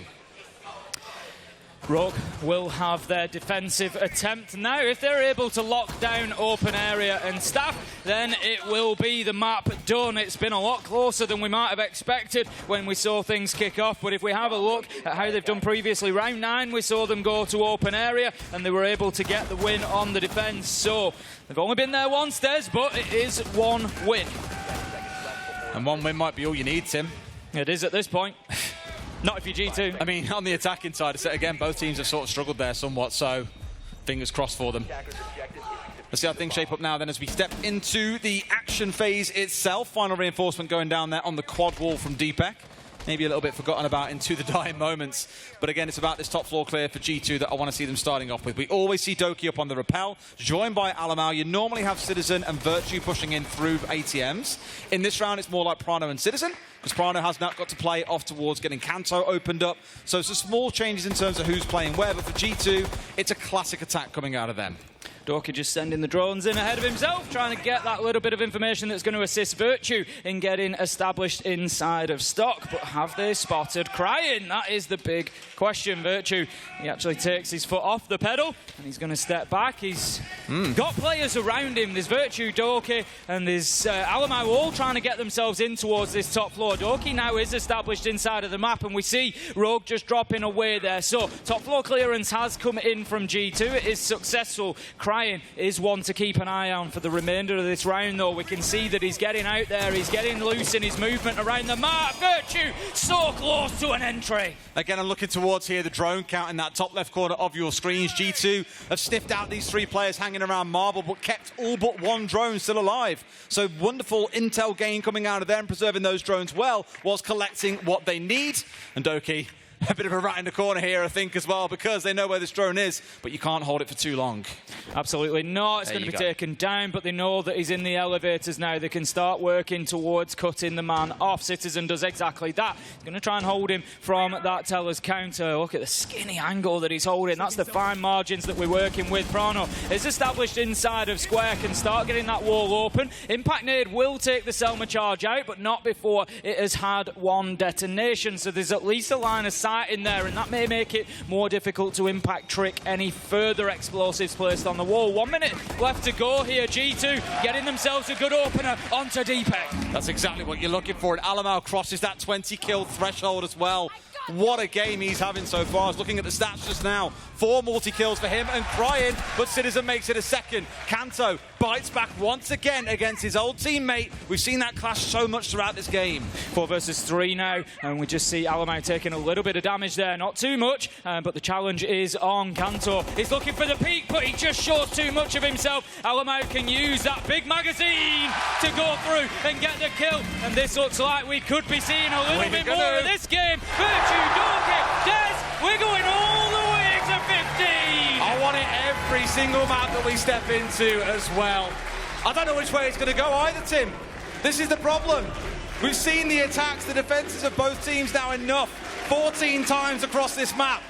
But I can't tell you if Rogue can win this one. Let's toss of a coin. Literally flipping a coin. It's going to be CEO. We're going up to the top floor to step into this one where G2 have looked relatively comfortable. We've seen things like the Finker baits. We've seen the Finker, Ying bait, stepping in with Candela's smokes.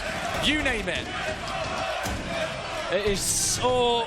I don't know how much justice is being done on the stream, but I can tell you from first-hand experience, it is extremely loud inside this theatre between these two fans as they scream at each other, trying to support their team, trying to push them over the line here in what is going to be our final round of Bank. It's going to be G2 on the defence. It's top floor. They're going to be trying to hold on to CEO. Now, particularly an area that was problematic previously for G2 has been that trying to hold on to stock corridor, trying to keep them out of the square skylight area. It's something that they've struggled with a little bit. We saw Citizen try it the first time. He was taken down. Alamau didn't have too much more success, so they really need to think about how they're going to get this area nailed down.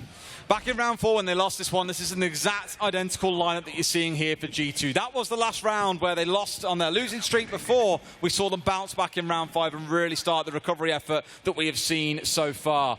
So, let's see how it shapes up. You got Prano once again playing on the Echo. We saw this back in that round as well.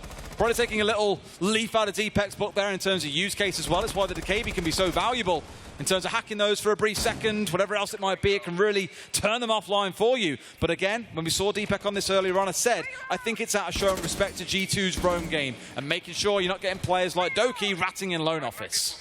Spike once again holding this same angle that we saw previously. Citizen was able to take him down from there. He might well try that little jiggle peek again, but for the time being, he's playing a lot more sort of static in behind that shield. I commented last time he got the opener onto Spike and then tried the peek round onto Square, and it just lost him his life from behind that shield. And this time it looks like Citizen's just going to be trying to hold on a little bit more, but as the Thatcher EMP comes in to clear out the electrical, he knows that his time is done inside of there. Kanto, Leon, they are huge openers taking down Doki and Alamau, but Prano, as he has done so often, Des manages to get that important mid-round kill just to keep G2 fighting. Keep on fighting though, boys. You've got 2 players outside here for Rogue, so only really 2 dancing around the building itself. And for G2, the last 3 players holding firm for now. Virtue out towards Banana. Prano playing inside of Janitor and Citizen on long desk. The 3 of them playing this wonderful triangle, but it's about getting the kills off the back of it. You've got the Yokai drones plus Spoit on the drone inside of Logi here, but again, I spoke about this hacking earlier. Now it's been hacked out. They can see everything that the Yokais can. Spoit again, just trying to work that long angle. Not got himself inside of the map yet, but doesn't really need to. 4 versus 3, and he's just trying to prevent any movement around that stock corridor. This should now be giving Rogue the freedom to start thinking about the execution. They don't have the diffuser in hand at the minute. It is down, so they need to just make sure that they're leaving themselves enough time to prep that Virtue. Just looking away at the wrong time. Might have actually had a bit of joy, but it's Kanto who's going to find his man. Takes down Prano with a headshot. More importantly, that's Yokai drone. They're gone, Des. Whether they were alive or not, they will not be stunning out any plant. Citizen, he manages to get crying. Now Spoit's got to push his way forward. Rogue need to answer that kind of kill. And this is the old duo, Virtue, Citizen, the old pairing we used to see in the front line. Out comes the smokes, and that's normally the sign that action will follow. Kanto watching the long angle on the window for Citizen to cross and finds him as he steps through. He hits the deck. Virtue's the last one left standing on Banana. Will find one for himself, but is being challenged by Deepek on the swing. We get towards them last 10 seconds. It's now or never, boys. Rogue on the step through. They finish off Citizen, but can they find Virtue? Yes, they can. Rogue take back. You see the players jumping straight up, and how much this means. The game screen says hard-fought victory, and it could not be more correct as G2 stretching Rogue to the absolute limit there. 15 rounds, and they finally get it in the 2v2. And what a promise these two teams have just made for us as to the rest of the siege that we're going to see from them today. They've done it on one map, Tim. They've won on Bank. But can they do it on G2's map pick of Clubhouse? We'll find out after a short break.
Welcome back, everybody, to the Berlin Major. We are still live again from Potsdamer Platz, pretty much in the center of this historic city, and a historic win in an incredible match so far. EU versus EU, Rogue versus G2. We're here to break things down after map 1 Bank. I'm Ilsh the Medic, your host.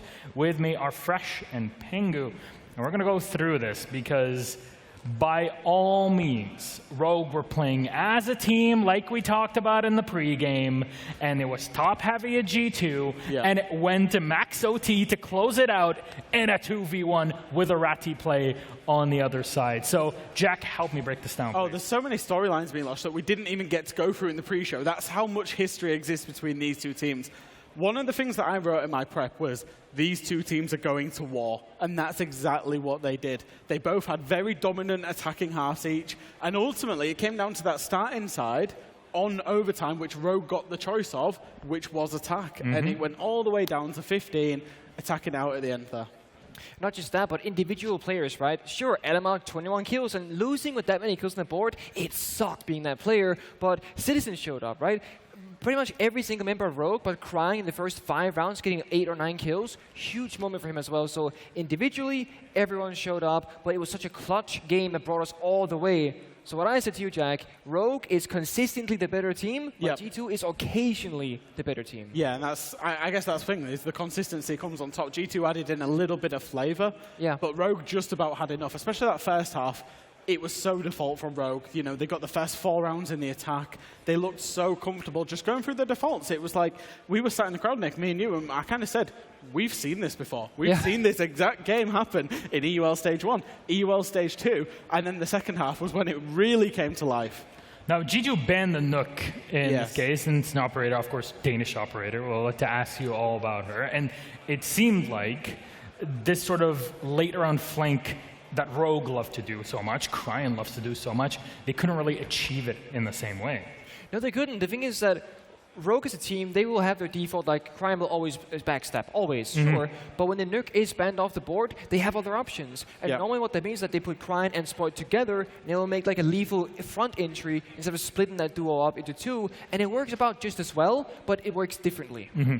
I keep saying it, Milos. I genuinely long for the day that Rogue play Bank and Zero and Echo get taken away from DPEG. Don't get me wrong, I appreciate the Nook ban. I appreciate you feel like that's more valuable. Yeah. But, you know, he was a menace on that Zero. He was. Well, there's a lot of moments in this matchup, and I want to talk about G2 for a moment here, because you talk about Alamao and how great he's played on here, but it's, again, very top-heavy, like we predicted it to be, like it usually is in our pre-show. We'll pull up that match summary on the screen for everybody and just kind of put on those numbers to make things extra clear for you, just in case. When I say top-heavy, I mean 21-9 for Alamao. That is insane, on top of 87% cost. The individual player did not deserve to lose that game. Alamao did not deserve to lose that game. And as you can see, it's a little bit of a clearer split in distinction between the Rogue players. I think we came into this saying that they operate much more like a team. But yeah, particularly Alamao. And he had some massive moments. There was that one where he dropped down the hatch. There's like 30 seconds to go on a Locker's attack. There's not a cat in hell's chance that G2 are going to plant. He drops down the hatch, makes a massive 2K happen, and keeps pushing the deep. Keeps pushing deep. And then what that does is it allows the space for the plant to go in behind him. And he won that round single-handedly for G2. They did. And the thing is, before the game started, we said again, G2 normally Citizen all the way up here. Rest of G2 kind of down here. This game, Doge's in like 4-12 statistically. LML 21-9. Very, very big ceiling and floor difference there. Whereas Rogue, much more in that middle area with occasional sways back and forth. Let's talk about our play that really swung things in the way of G2, allowed them to pull back the game. Maybe if there was more of that, we'd have seen an extra victory. We'll pull up round 8 to talk about it. Jack, and that's the key thing, Milos, is we set the scene of saying G2, they need to go away from the defaults. When they go away from the defaults, they can win, they can disrupt Rogue. This blitz play here, to identify the threat to them, which was DPEG in the Janitor Hall, they used a blitz. Virtue was not meant to get a kill there. All Virtue was meant to do was distract DPEG enough to stop the plant, to allow the swing in from Alamao, and that's exactly what happened. Then in this clip, that's a huge 2K drop from Alamao. You know, they clear out cancel, they got 20 seconds left. Oh, hatch isn't open up, Virtue, we gotta go somewhere else. Throw out a grenade, drop the hatch right here, gets one, gets the second, allows his team to get to the bomb side. Prano starts planting. Daypek in that 1v3 has the yokai, goes on it right here at the wrong moment, and gets taken out for free again. Alamao with 3 huge kills. And I think that's the key summary, right, is that G2, they need those players to step up. They need Alamao to step up. That's exactly what happened. But they need to do a little bit more of that off-meta, that off-brand siege. And that's how they're going to get out Rogue. If they go and play default like they did on the first 5 rounds of Bank when they were on the defense, they're going to see what Rogue can do to them. But if they get out there, they do something a little bit different. They have some good, nice counter-strats prepped. You saw just how well they worked. Well, let's take a look at our next map. The first one was a max OT 8-7 that went Rogue's way. We go after this to G2's pick on Clubhouse. Maybe we'll need that decider of Villa. That'll be for our next matchup to decide. Let's have a chat about Clubhouse, because this is, you know, the Dust 2 of Siege. You got to know how to play a club if you want to compete at the highest level. In EU, we get to see a ton of Clubhouse, and both G2 and Rogue have played a boatload of it. So what are your expectations, Penguin? Clubhouse, we can summarize to A, B, C, 1, 2, 3. It's always about step by step. And we gotta talk about operator bans, right? Because if Thatcher's on the board, one story. If Ibana's on the board, second story. So a lot of factors right now come into play. But overall, to summarize it, it's down to execution and understanding what you want going into this. Yeah, and I think the one thing about these two teams is you wouldn't really stem either of them as a 1, 2, 3 A, B, C type team. True. Definitely not Rogue. They played Clubhouse as a filler map. Once they were basically confirmed for this major in EUL, they were just like, we can get teams to Clubhouse, they will always play it, and we can just play our game. And that's the, as we're getting waved to by some of the players. It's crying, come on. It's crying. Big man crying. Big fan. I'm a big fan. I've seen him with his shirt off. Yeah. There you go, we got some fans in here, Jack, go ahead. Clubhouse specifically. Rogue have issues on the defense in that they can only defend one site, pretty much, which is Church and Arsenal. They struggle with Gym, they're really bad with CCTV, and their bar stage is pretty bad as well. So look out for Rogue having to have like a 2-4 split on their defense. on the attack, they're a bit better, but what I will say is they put a big focus on the top floor on that construction area. You'll often see Leon Gids going in there, and they do these big 3-2-1 countdowns of everybody going in at the same time. So watch out for that, and I wonder if G2 will target Leon Gids specifically on that construction side. That sounds solid. If I was G2's coach right now, listening, I'd be like, that's what we're doing, boys. Yeah. It's almost like he used to work for... It's almost like he knows a thing or two. Maybe. Anyways, analysis. That's what we're looking for. Your thoughts on this, Pengu. Who do you think can take Club? Honestly, I always think Club comes down to who's the better team. And I do think still, after seeing Bank, that Rogue is, again, consistently the better team. Yes. But given how close Bank was and how huge the players showed up, I think it's going to be a close series regardless. It's 7-5 or it's OT. It's not going to be one-sided. Map 3? Oh, do you know what? I'd just love to see a map 3. For me, I'm biased but neutral. That's how I would describe myself. Do you guys want to see a map 3? I think there's a desire. There's a market for it. 8-7 on Clubhouse and then get us into a map 3. That's what I want. All right. Jack, thank you so much. Pengu, thank you so much. We'll take a short break. When we come back, it'll be time for All EU Rogue G2 as everybody piles back into our theater and onto our casters. Désolé, see you in a moment.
Welcome back to what is proving to be one of the most thrilling quarterfinals that I think we have seen at any event ever, Tim. I know we've only seen map 1 so far, but all 15 rounds, and it being that close, I think qualifies it, just maybe. That's how good map 1 was. We had a bit of everything. Like you say, yes, it was close. Yes, it went to 15. We had overtime. We had Alamau on over a 20-kill game.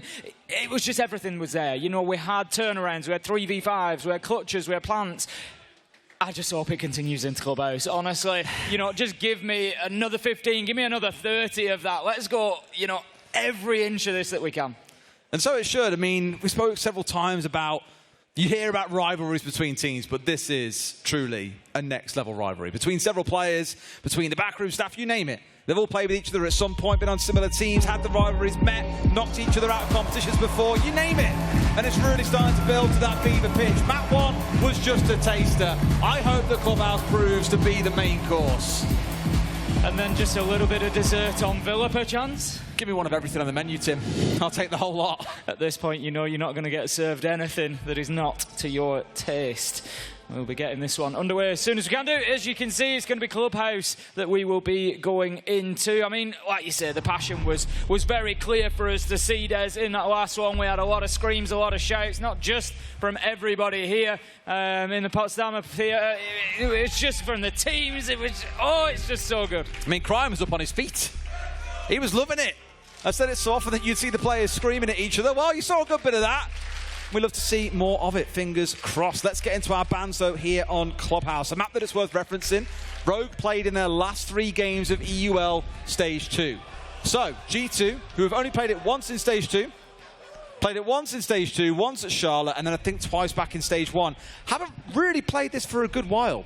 So lots to be excited about here in terms of the unexpected, at least on G2's side, who clearly feel that they have the answer to the way that Rogue plays this game. Looks like we're just going to have a quick rehearse before we get started. Let's make sure everything is present and correct. We don't want anything getting in the way of what is going to be a fantastic matchup between these two. I'm not putting my jacket back on, Tim. I've put mine on and I'm getting tangled up in my wires. This is why you shouldn't do it. Just there we go. I'm good. I'm good. I think you look like you're about there. I'm sorry. I like the jacket, by the way. Thank you. It's very nice. Quite lightweight. Yeah, perfect for the summer weather. I feel like a magician. No, yours when is I a wear bit this velvet. One. It's lovely, but I either feel like a poker dealer or like I'm a magician. Maybe more the poker table. True, just lay it out and play. Away we go. Be phenomenal for that. Anybody wondering the material or feel of Daz's jacket will now fully understand what it is like. Assuming they play poker. I mean, it's a beauty, but it's nice. I like it. Come on with the red. It feels kind of Christmassy. Maybe it's one for EU finals at the end of the year. So you thought you'd bring it out for the summer major? Absolutely, right? It's a terrible timing. 30 degrees, let me get my Christmas jacket. It's one of those. We're getting everybody underway. I can see we've got players getting back into the lobby, so we shouldn't be too far away, and we will bring it back as soon as we can. I want to say as well, it's the first opportunity we've really had to discuss the stage and the setting here, Des, and I'm in love with this. Like all the techno music, we've got the full light shows, the scaffolding. It's very industrial. I'm feeling it. The whole industrial vibe with the pipes is very like German techno feel. I love it. When we first had the lights come on in here, when they first showed it to us before we obviously came in and started doing playoffs, it felt very warehousey, which to turn a theatre into a warehouse kind of vibe was no easy feat. I'll tell you that much. Not at all. And when we actually saw it at first, when they were building it, and we didn't see anything on the top floor, they just kind of raised it. I was like, oh, is that the roof? And then they started building the booths up there, and I was like, oh, they're going up there. I see. It's unique. We haven't done anything like it before. It's always one of my favourite parts of events is obviously we usually get here and generally the stage is still being built when we arrive because we get here to do group stages and guess what? We don't need a stage at that point. So usually it's still, going through the process of having those finishing touches. So we don't get to see it straight away. And as the week progresses, we start seeing new bits added and, there's one day where we just come in and it's all there ready. It's usually our rehearsal day the day before. And it's my favourite bit of just walking in and seeing all the stage and setting and everything else all ready to go. That's it. It's just fun how... So for those, again, I was like breaking the fourth wall this week. It seems to be my thing. But I believe generally what happens is if we're working on the Monday, production crews arrive 2, 3, 4-ish days before. Like Doki was just staring at the camera. I don't know if it was us or the camera he was staring at. Now he's... Yeah. 2-0, he's saying. I don't know how to tell you this, Doki. Is this coming down to 2-0? Who knows? I'm just not going to listen to Doki. It's easy to ignore him. Bless his soul. We can just see Rogue. We haven't really mentioned Meepy too much as well. Obviously, you know, he's been the coach of Rogue for a reasonable while now. Meepy's one of those people we always tend to bump into at the airport on the travel here. We didn't this time. We do a lot, actually. We it's do kind a of lot, weird. don't we? Yeah.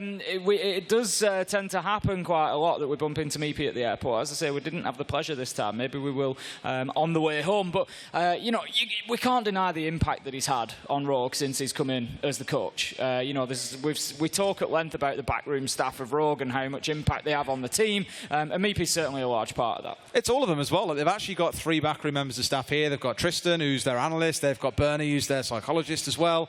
So between the 3 of them, it's a really good spread to make sure the boys are in high spirits. And generally, whenever I've seen Rogue throughout this event, they have been in high spirits. So it's working. Do you fancy a bit of Siege, Des?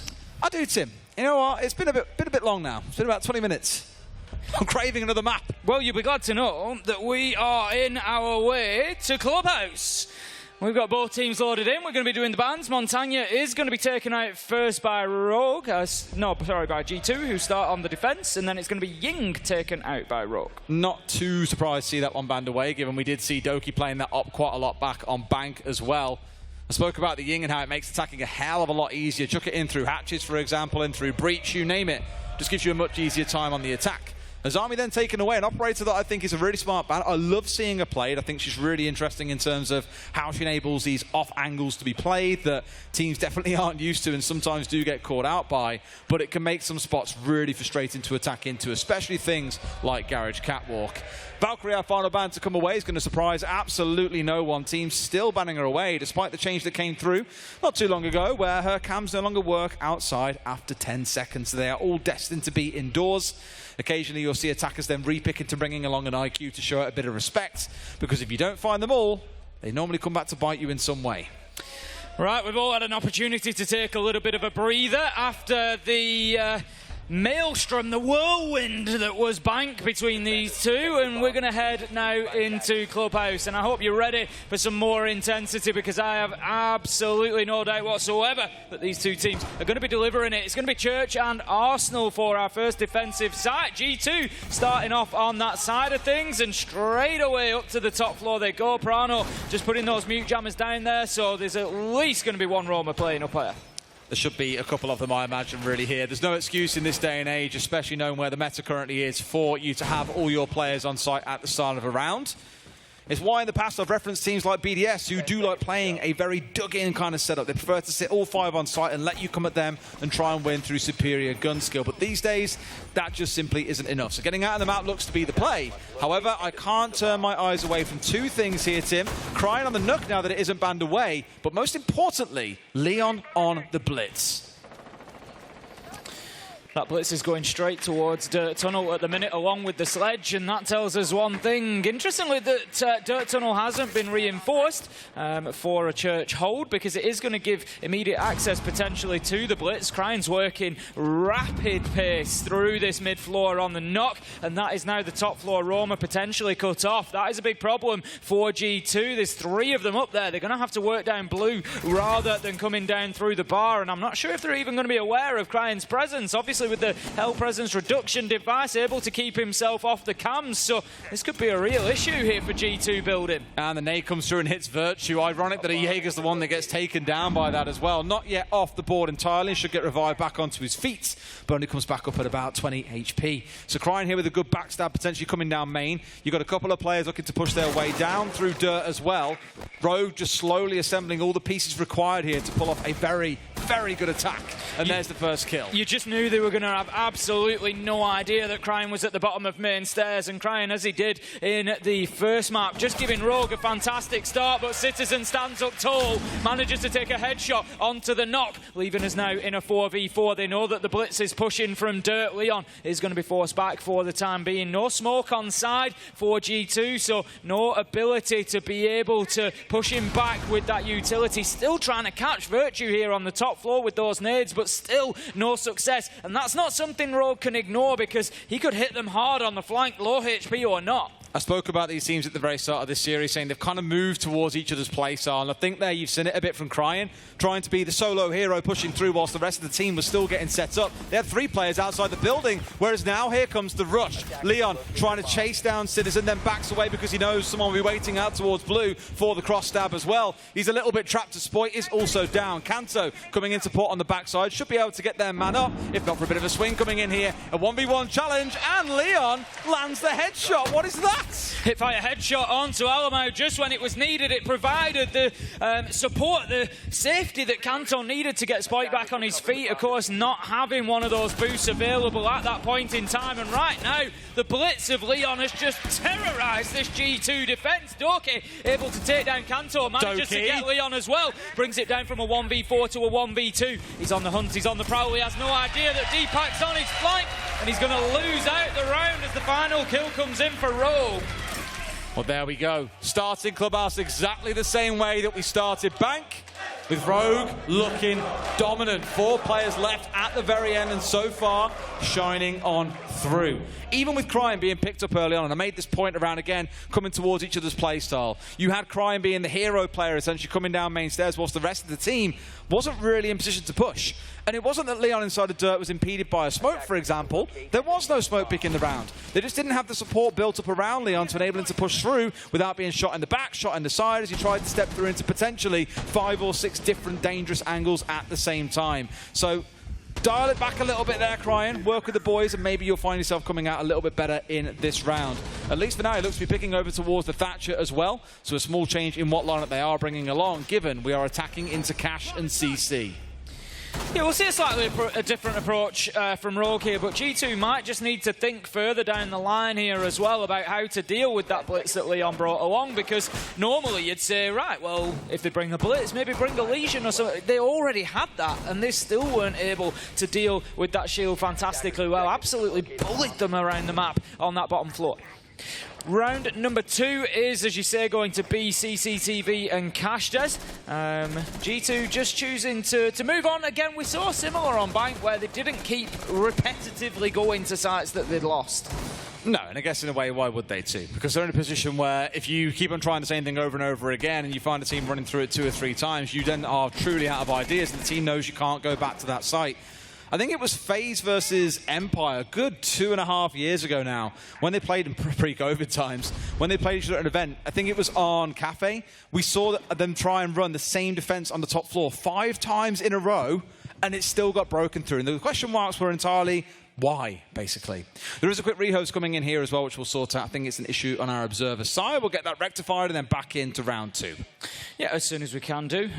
Just a few unfortunate little glitches at the beginning of this one, but we'll get them worked out and we'll get ourselves back underway as soon as we can do. Big start for Rogue on the attack there, Des. Attacker Clubhouse going down into Church and Arsenal, able to really push G2 around, as I say, just asserting their authority at the minute, and it just really did give them a big advantage potentially coming in here to round 2. Absolutely. I think the round made me played out for a second. It's more that we have an issue that we can't get over. So once we're back in, we'll give you guys a shout. But at least in that first round, again, I said it at the end, it feels a bit like Bank again, where Rogue were on fire outside of the small blip at the start. Cryan did do a bit of work down main stairs and drew away a lot of attention. But then looking at the second round is where things really started to change out. As you can see there, we're just getting the player cams coming through. It does look like round is continuing at the moment. We'll keep you updated, but we'll let you know exactly what the final decision is when we have it ourselves. But yeah, absolutely, like you said, Des, you know, it's just a platform for Rogue. I think the problem for G2 here is they need to not let things get away from them too much on Clubhouse. Clubhouse is their map. It's the one that they need to be winning. They need to make sure that they are bang on top of this one. If it goes all the way through to Villa as well, imagine. That's a map that I had down for Rogue banning in this series. I didn't think we'd see that being one of our options coming in, but it turns out it's going to be. It's one of those where it really could be a big turnaround as well, as you say. You know, it wasn't expected for Rogue. If G2 can fight their way all the way there, you know, it's we've seen it countless times. For me, if you're going to go to 3 maps, whoever wins map 2 carries an advantage with them because they've got that momentum, they've got that pace. You know, you've had you in this situation, Rogue win map 1, but then G2 come back at them. And if anybody's got to answer the questions of mentality and preparation, it's the team who've lost that map 2. So never easy for them to go on, and especially to a map like you say of Villa that maybe Rogue aren't always as prepared for. Yeah, no, very, very true. And this is the thing I love about best of 3s as well, is you get the 2 maps at the start that are picked by those teams. And we've seen series where teams win each other's map picks as well, which is kind of mental. So far here, you've seen Rogue win their map pick on Bang. G2 go on to win here, you then go into that decider that always sits somewhere perfectly in the middle. But the thing is, I think if you look down the stats for these 2 teams, Villa isn't very high for Rogue in terms of their pick. I don't think they've played it in a long time. I think they saw it maybe once in group stage, but before that, it's not been really part of their wheelhouse. And they've done a lot of work on really widening up their map pool, ready for events just like this. And when you're dominating stage play, it's completely understandable why you would spend that time to grow that up. Oh, it's absolutely essential. You know, we've seen it, we commented on it for some of the APAC teams. You know, the original performances of Damwon Kia when they were getting themselves into their first major, looking at SI. You know, the biggest improvement that we saw out of that team, round about when they were getting towards the Sweden semi-final, was that expansion of the map pool. It was that ability to be able to play 6 or 7 of the maps rather than 4 or 5 of them, you know. And yes, all the teams, you know, people may be watching who haven't watched before or are quite new to Siege, and you think, well, you know, should these teams not just be capable of playing everywhere? And in an ideal world, the best team in the world would, yes, be able to go and just step onto any one of our maps and absolutely dominate there. But unfortunately, you've got to remember the scale of Siege. You know, you're looking at each of these maps taking, you know, 100 hours, you know, to plan, to strategize, to work on your setups. You know, it's just such an investment of time to be able to get to a point of winning them competitively. And also, it's just sheer volume of information and knowledge as well. You know, there's only so much that people and players can retain, and so to a degree, yes, you're always going to know some better than others. It's one of those that I look back in terms of thinking how kills have gone in our last map as well. Obviously, things were shining when you think about it for Alamau on the last map. But prior to that, well, we've seen Citizen going huge throughout the groups. We just didn't really have that in the previous one. And I'm looking also over towards Rogue. Sure, we've seen Crying go huge, but all eyes are on Spoit. You know, the matchup everyone thought was coming was Spoit versus Citizen. Both have been pretty quiet so far. I'm not saying it's only going to come down to those 2 players, but we've got to see him shine. It's been Alamau versus Crying. It has, yeah. It really was on Bank. It was a big performance from both of them. Alrighty, I think we are basically good to get back into game here any second, so we should be resuming as well for round 2. And then we'll see how things start to build up. As mentioned in that first round, we saw Rogue come in with the pace, really hit him hard and fast, and G2 weren't really sure what was coming, it felt like, especially after that distraction from Crying down main stairs. Now we're up in Cash CC, which is exactly where we'll return to as we now load back into the game, and we'll see how things spice up from there. As we said, it is going to be round 2 that we'll load into. We've got all that cleared up, and it will be 1-0 to Rogue, and we'll be heading up to the top floor of CCTV and Cash. Now, what can G2 do differently here? For me, a little bit of it comes into managing the map. Crying of Knock was able to get such a free entry kill down at the bottom of main stairs. Just walked in through bar. There was 3 roamers on the top floor, and nobody was aware that he'd walked in.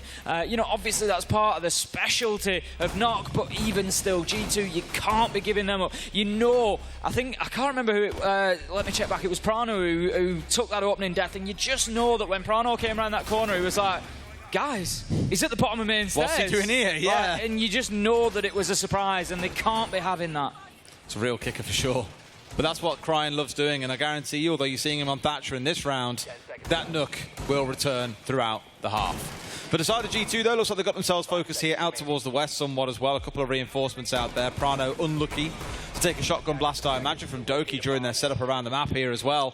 You can see a couple of bullet holes rotated up through construction wall as well, giving that long angle through from Logi in towards construction, slicing this top half, or the, left half of the map away from the right one, and just letting you really separate the attackers out and make them have to fight for even more land, hopefully, to slow them down. Yeah, really not ideal taking that early team damage. It's not what you want, especially for Prano, who's going to be trying to hold on to Kitchen. And they've got him pinned. He's already stuck. There is no way that he gets out of this without that hatch being open. Great teamwork from G2 to get that hatch open for him. Just Doki doing it from above in logistics, and it's just really smart play. I like that. Just calling for that hatch to open up and someone responds is always good to have on side. Kanto now moving away from there, as I imagine Cryan will as well, realising there is no easy prey to claim inside a kitchen. And Prano's managed to rejoin his team back on site. Doki gets himself out into gym. We saw him initially playing inside a bathroom. He's there to try and hold down any push from the west side through master bedroom. Logistics has been opened and Spoit is going up with a drone hot ahead of him here. They don't know exactly where Doki is, but this could be perilous for him.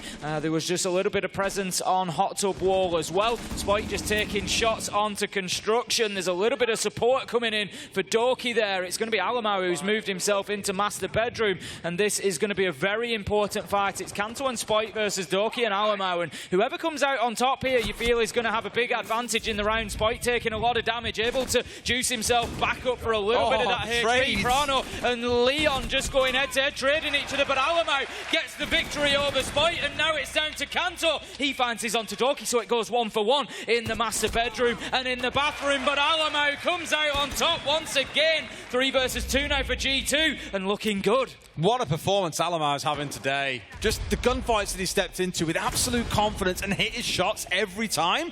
You saw it back on back, what, 21, 22 kills he landed in the end? Already here, found himself 2 in the round. Deepek has got this side opened up, but this is only part of the story. You've got Cryan looking to come in through west window, but in a 2 versus 3 with Alamau still sat in behind as well. There's a real potential for a backstab to come through here that's going to completely shut this attack down. There is. I think they know that Alamau's maybe gone underneath there. We just saw Deepek jumping off the garage balcony and going towards bar. So just as you say, backing himself out, getting himself back upstairs. And he needed to, because unfortunately for Alamau, he took some damage when he impact naded the hatch, and he could be ruining that if he comes into losing a fight here for that low health. But no, he manages to find the second, and that's Citizen shutting them down as well. And G2, they managed to close out CCTV and Cash. It's 1-1. I'm just glad they found the round win a little bit earlier this time, Tim, because last time around it took 4 rounds of losing before they could bounce back in the 5th. Just showing here they've got that confidence. But what I do like from G2 is how much time they were wasting in that round as well. You saw us get towards that 1:30 mark, and Rogue were only just starting to drop inside a stock, inside a bedroom, and they were immediately being challenged from inside a construction itself. So G2 wanted to make sure Rogue fight over every bit of land they want to take here, which is, again, a massive improvement from what we've seen from them across stage 1 and most of stage 2 as well. I've only just noticed that Doki's picture on the nice player banners that we've got is him shushing. Which, if it was going to be anybody, it doesn't surprise me that Doki is the one shushing on his picture. It's bedtime for him, that's why. It's been a bit of sleep at the wheel so far, it feels. G2 are going to be hoping that it's not bedtime for them as they go over to bar and stage this time around. They're going to be trying to hold on to master bedroom and construction, but if anything, they're going to be the ones tucking Rogue in if they have anything to do with it. Thunderbird is just going to place a salvation station over there in the bathroom, so that would tell us that somebody's likely to try and hold on to that area, expecting a push through Jacuzzi again. Probably they're expecting fairly similar from Rogue this time, where Spoit moved up main stairs and Kanto pushed in through the Jacuzzi wall. But G2 really need to keep hold of that top floor, as we've seen. The reason being that the construction hatch is just so important. If you've got control of construction hatch, you can stop a lot of the plants inside a site, but that's not an ideal start as Cryan takes his opportunity, obviously spotting Prano out on a drone there and just getting straight in, kill, straight out. And that means the Evil Eyes, although they are still online and can be turned and viewed through, cannot be shot anymore as well. A good operator to find. I never thought I'd see the day when Citizen would play Echo, by the way. Not normally the kind of operator you think you'd see him on, but looking up and down the entire G2 lineup, you can see it's very utility focused. It's either contributing in towards the roam, or it's some form of denial or information. So a real kind of spread of roles here that the team are playing, not normally where you might see players sit in a more ordinary lineup.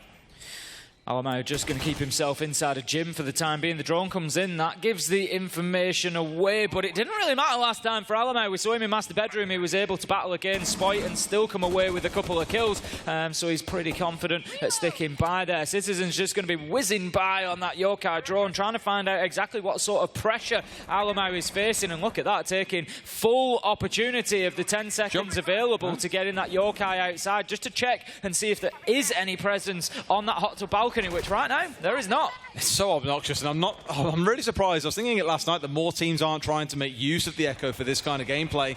And Citizen showing the real max level of aggression, getting it outside the building, collecting information back inside again, just making sure that Jacuzzi side of things is in their control. He stepped out now as Doki's going to find Leon, but there's still one more looking to push in around from Jacuzzi's side. A big top side spread for Rogue here. Two of them trying to push in. Citizen comes out for the one, hits the deck, looking in for the second, but a nade follows through just after. He shouldn't be much longer for this world, but does manage to escape.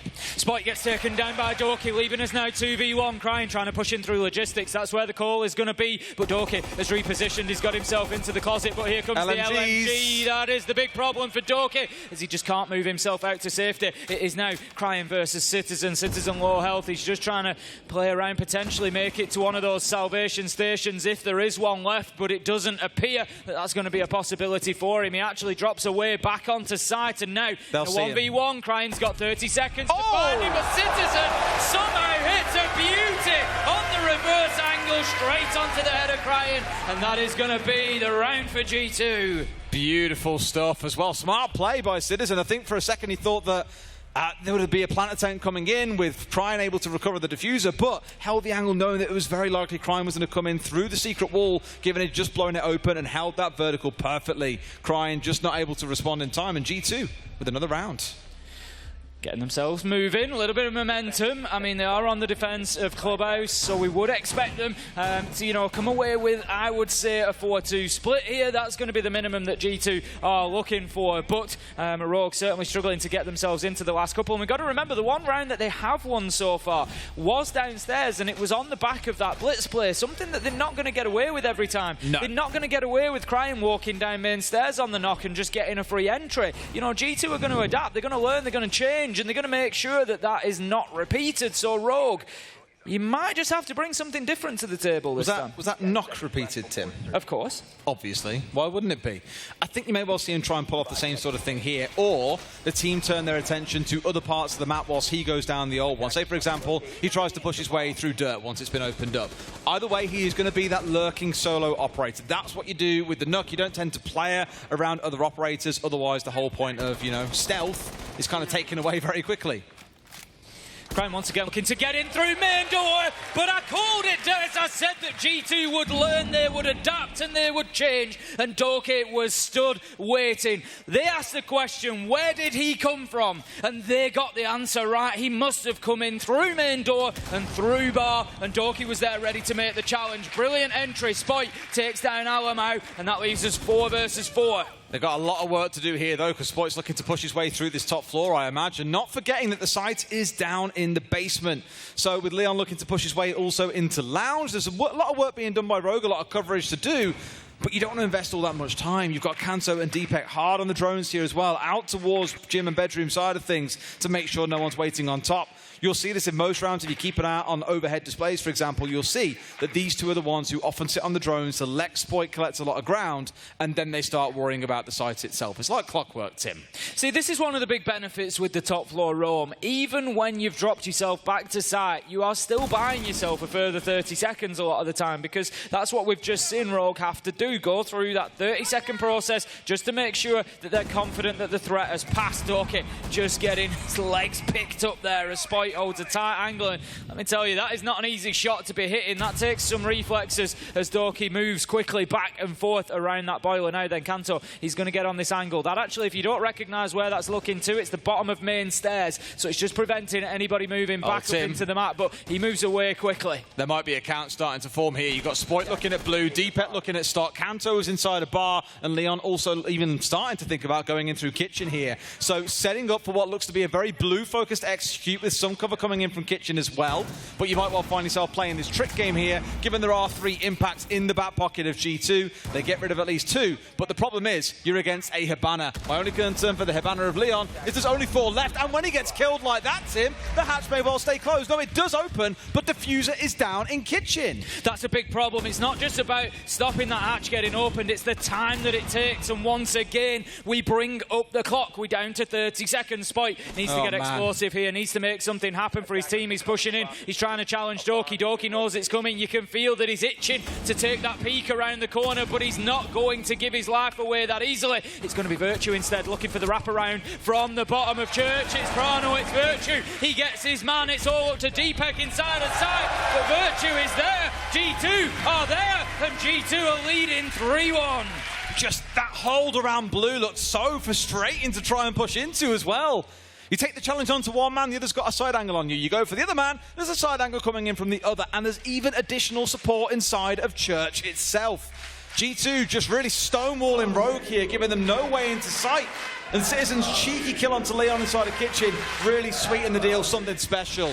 Rogue, understandably, calling in a timeout. They're down 3-1, and they know they need to find something more on the attack here. It's almost like an absolute flip of what we saw back on Bank, Tim, when G2 were down 4-0. It was a lot of effort to pull things back, but if Rogue can find 2 rounds, the second half could be a very different story. I feel a little bit like, you know, this is the test for Rogue now, because on Bank, as you say, G2, they were up against it.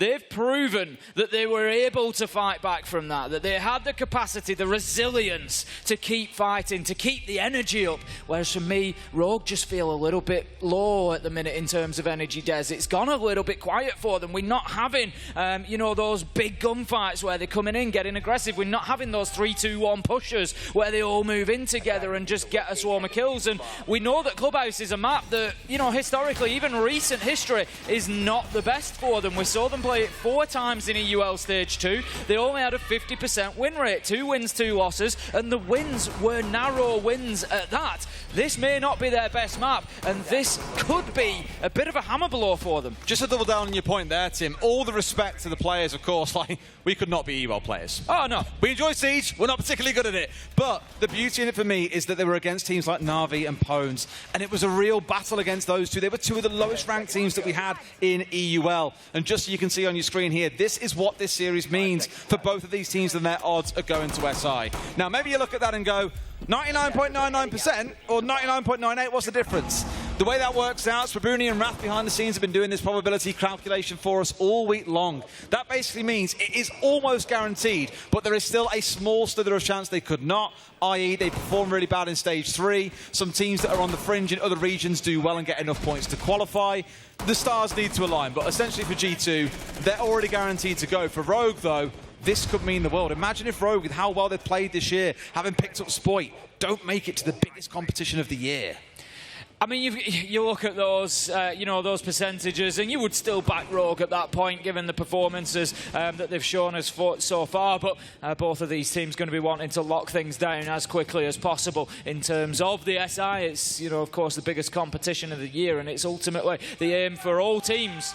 Rogue is going to be looking to push onto CCTV window. Doki, he's overstaying his welcome here, Des. He needs to get himself out of dodge. Nitro goes out, shot down, but Virtue with the opener onto Kanto. Alamo gets down. This is a bloodbath, Des. The bloodbath of West Window, this shall be known from this moment forward, but somehow only 2 players have died. Sure, we've lost a lot of HP in the process, but there was a big flurry of aggression coming out of G2. Rogue respond in kind and still keep themselves going. Spoit stays standing as well. He's still got 2 more of those nanobots to pull through, whereas for G2, the damage that Doki and Virtue have taken, that's permanent.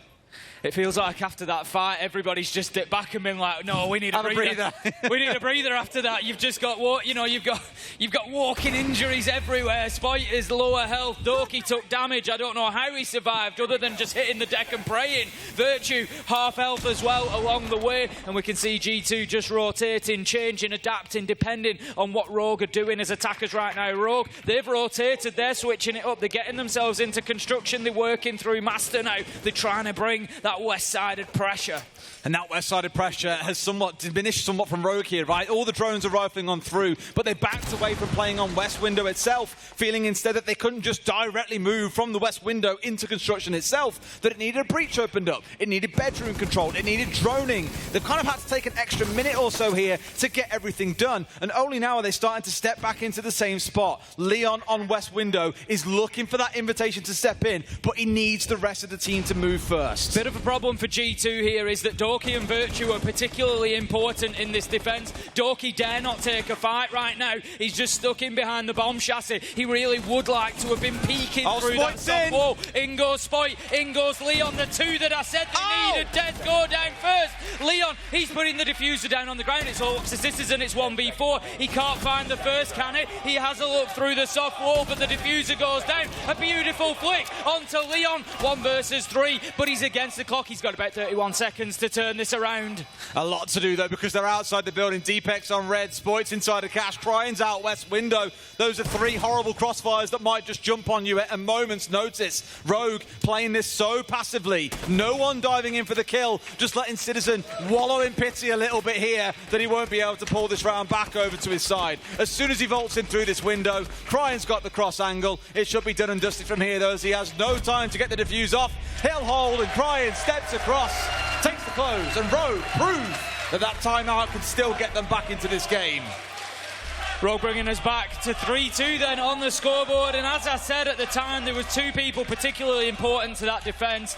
They had the soft wall into construction left soft, wasn't reinforced, and there was peak holes in it. It was something that we first saw LATAM do back in about 2020. They were doing that one. Julio, I remember particularly, would be the man in behind that bomb chassis and just making it an absolute nightmare for anybody to try to play into construction. Dorky wasn't able to do it because he had about 5 HP, so he can't possibly take a peek on there. The second important person is Virtue on Catwalk, and again, he was low health. He wasn't in a position to be taking challenges, and that is the position that if you lose the man behind bomb chassis, you try to challenge from Catwalk when they push in through the doorway, through the wall, to try and get the diffuser down. Both of those were cleared out. It meant that G2 had to move, and as soon as they had to move, Rogue were waiting and ready. They probably feel a bit hard done by that war of West Windows, I was calling it, in the round, didn't go their way. You know, 1 for 1 at the end. Sure, you've taken down attackers, you remove critical utility. It's still a win for the defenders, but they really would have felt they could get a couple of kills out of that at the very least, with C4s coming flying, 2 or 3 swings coming out. But no, that 1 for 1 really what kept Rogue in the round. We're into their last attacking round here as well. 3-3 split will feel quite a success for Rogue, who again have come into a map here that is not their map choice. A map they've had difficult performances against some of the lowest ranked teams that we have in EUL, in Pones and Na'Vi. And G2 obviously being a major team, you would think would be able to take this one away comfortably. But I can smell blood in the water, Tim. Dorky with a big bandit trick there to say that they've got the Thatcher on side, still able to catch one of those exothermics, and that might actually just make it very difficult for them to get that East Breach open. They've managed to get construction wall open, they've managed to get jacuzzi wall open. They are attacking here onto bar and stage, so it's not the end of the world, but what it will do is allow G2 to keep a presence potentially on the east side, in cache, in CCTV, to then keep challenging back into construction.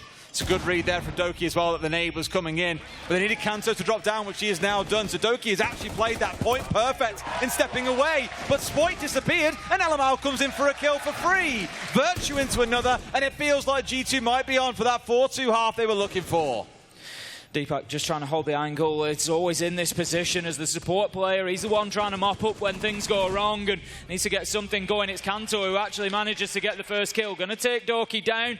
Recognised in the chat there by Dorky with a nice shot. You know, as much as we talk about the beef, there's still a lot of respect between these teams, and it's nice to see that shown as well. Alamau's on the tight angle. There's no idea. Deepak doesn't know. Alamau takes him down with a beautiful pre-fire. He's on the way to hitting the 20 bomb at this point, Tim, as well. 8 kills across the 6 rounds, and he might not even be done. Kanto nade in hand, Alamau collects it and makes it 9 kills in 6. A quad kill in their last defensive round. 4-2 on the half for G2, and I just feel there's like, it's not just about the scoreline here. G2 for me feel considerably on top of this one. Rogue really struggling to get themselves in. You know, they won a round on the back of a blitz play. You know, sometimes that's going to happen, but ultimately, G2, the rounds they've won, they have really won them. They look a bit lethargic, Rogue.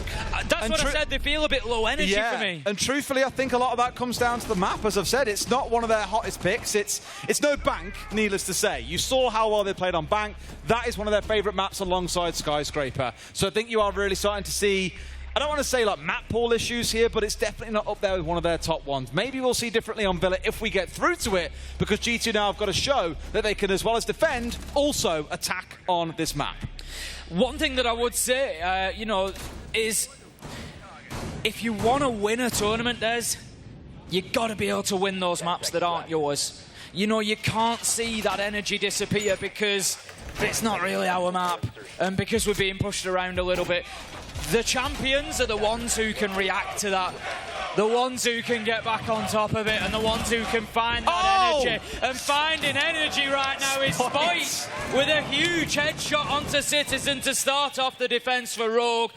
They needed that, and that might just be the pep up they need. What stings the most is they've got rid of the Habana here as well. You bring it for this site because there are so many hatches to get open. Now we're going to have a choice forced out of G2. What hatches do you want open? You've got to pray they don't get Kaid Electrocord, for example. You've got the Twitch on side, but no Thatcher, so you can't guarantee that won't happen. So they can look towards maybe Kitchen and risk it getting C4'd off, for example. Or you can look in towards Bar, which is a very good one to get open.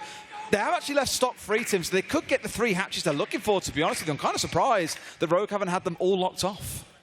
Kanto's going to keep playing his game in logistics here. They are defending down on the bottom floor, of course, but we've seen the damage that can be done from logistics. I remember Pino playing there particularly, just opening up the floor, and you can keep that kitchen hatch closed all day if you don't get cleared out of there. It looks like Kanto is now being pushed back downstairs, as you say, coming up against drones at every single turn, and that is Rogue turning tail and saying it's time to go back to site. Virtue opens up the dirt tunnel barricade, but the Vulcan canister pops at the same time, and that's just going to buy Leon that little bit of time for everybody to get back. The rat play, if Cryan can make this work, then oh my god, it could be a real stinger, but he's got to choose who he's pouncing on here. Alamar would be the perfect guy to pick up, given he's got blue control. Spoit finds a second off the back of that spawn peak, then picks up Doki, and Kanto finds a third, making a quick fourth coming out. Rogue starting out their defense in explosive fashion. Prano, the last one left standing.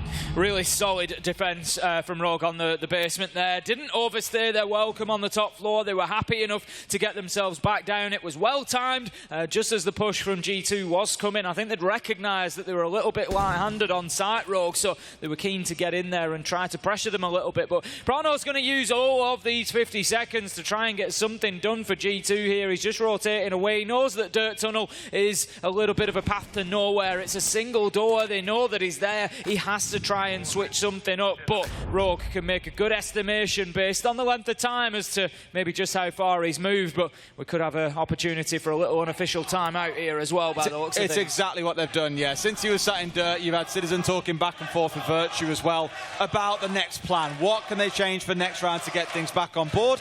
It saves you calling in the official timeout as well here, so I think it's a really good call. They've got this one coming through. Sure, it's boring to watch, but it means G2 might get things back on track in the next round. Exactly that. You know, they've got to discuss exactly, you know, what's happened there, because it wasn't the worst start. They managed to force Rogue back to site pretty quickly. They got in there. It was about 1 minute and 10 seconds in, and you had Rogue all stacking back down into the site, but then the push came from G2, and they were just working into angles where Rogue knew where they were coming from. They were ready for the fights. So, yeah, G2 definitely needing to take the opportunity just to try and switch things up for round number 8, which we're going to be heading into now. I'm interested in the site selection from Rogue here. They've just taken Church and Arsenal. We saw G2 favouring CCTV Cash, which is a bit of a 50-50 choice lately, and also Bar and Stage. They stayed well away from Jim, whereas some teams will pick it up as a second choice site. So fascinated to see for Rogue, and it is indeed Gym and Bedroom that they're going to be going to. All right, like it. As you say, I called this back in the stage as well. The teams are starting to slowly gravitate away from Cash and CC being one of their go-to primaries. Reason being that you have to play the extended hold here on the defensive side. And you will no doubt see this from Rogue. Several players setting up around Cash, around CC, reinforcing off walls, deploying shields, you name it. Because the whole goal is to waste a couple of minutes in the round. If you get away with, say, one person dying, it's far from the end of the world. What you'll often then see attackers have to focus on is pushing their way through in Logi up towards the north. And once they get control of that, that is when you start thinking about your executors splitting some attackers down towards the south. So keep a close eye on it. You can see those the salvation stations, as we call them, scattered out throughout the site. And looks to be, at least for now, you've got Doki and Isolation coming in from the east side. G2 certainly not making it easy for their fans to watch at the minute. And how about that for a jump out from Spite? They even went for the double, Crying had him backed up, was right behind him, just in case there was a trade to be made. But Spite, he gets the opener onto Doki, and what an operator. You can't choose him, Des, but he gets the thinker. And I'm not sure that G2 are going to think very much about that. They've lost the nades, they've lost the Gon 6, and they've lost the health boosts. I forget if it was I don't know if it was Leon or Doki, but there was one of those two players last year that had a spat of playing Thermite on this map. And every single round on attack, they were spawn peaked. Doki's now had that 2 round, well, not Doki, but G2 have had that 2 rounds in a row. Citizen in the former, Doki in this one, and both coming at the hands of Spoit, who's playing on what is normally Crying's operator. Goyo is the sort of thing you'll normally see Crying playing on maps like Skyscraper, but here on Club, that's a Spoit special.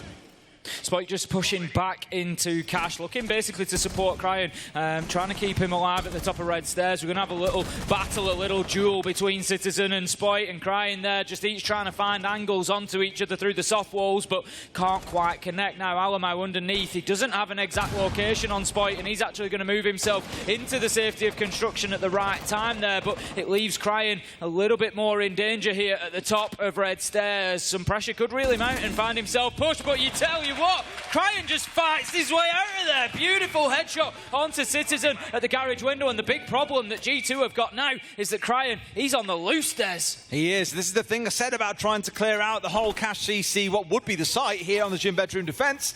They're paying the price for it. They've tried nades from below. They've tried pushing in through the breach, and they're still losing members all the way through. 2 down for G2 so far, and they haven't even had a sniff of the site yet, Tim. No, they need to wake up on the attack, I think, is the key here. It showed from the beginning of the round. If, you know, you're going to lose somebody to that blue stairs jump out, Kanto, he's going to trade out Alamo immediately, and that's something that Rogue are starting to do better. They're finding those trades, and they're not allowing kills to go unpunished. It's 4 versus 2 now, and G2, it's back to the drawing board once again. They tried, as you say, multiple things to get something going here. Now the logistics hatch push doesn't work. What next? If this keeps on bouncing this way, G2 are out of ideas, out of options, and Rogue could just find themselves steamrolling towards that 2-0. We're all praying for the map 3, but here comes the rapid execute. 3 pushing in. Prano loses his gunfight, but Virtue wins 2. But Capto's there for the swing. Rogue bring us all even at 4-4. It's time to get nervous if you are wearing the shirt of G2, because Rogue have found their mojo, Des. They have got themselves moving, and right now you can just feel that energy that we spoke about. It felt a little bit low for Rogue, but they get themselves on the defense, they get 2 rounds in a row, and they just start feeling like there is a bit more about this team. They're not just winning gunfights, they're looking for gunfights now. That's the big difference. That's why I always say, Tim, there are 2 halves to a game of Siege, and a lot of that comes down to the way attack and defense works at the moment. We're in a meta where, thanks to operators like the Thinker, defenders have to fight over every single piece of the map. You sit on site, they're going to hit you, thanks to attacker repick, with the best attacking lineup they can bring for that site. So you've got to get out there, you've got to disrupt, you've got to look for gunfights. And Rogue have kind of read that and gone, yep, got it, I understand the assignment. They're getting out there, they're spawn peeking, they're challenging them when they're not even anywhere near the site itself. And it's almost on G2 in that case to not be so on it with their drones, to be mindful of the spawn peaks coming out. They've been hit twice so far. I really doubt, and I'm not trying to jinx it, I really doubt they go for a 3rd. Well, watch this space now that you've said it, Des. We're into round 9. It's going to be CCTV and Cash this time, and it'll be the final site chosen by Rogue more than likely. If they win this, we'll see them take over the rotation once again. More than likely, win or lose, we will see them back down on the basement next round. Citizen immediately just having a little tickle at garage door there, but again, it's a tough angle to challenge, so He's on the ace, which is an interesting choice for Citizen.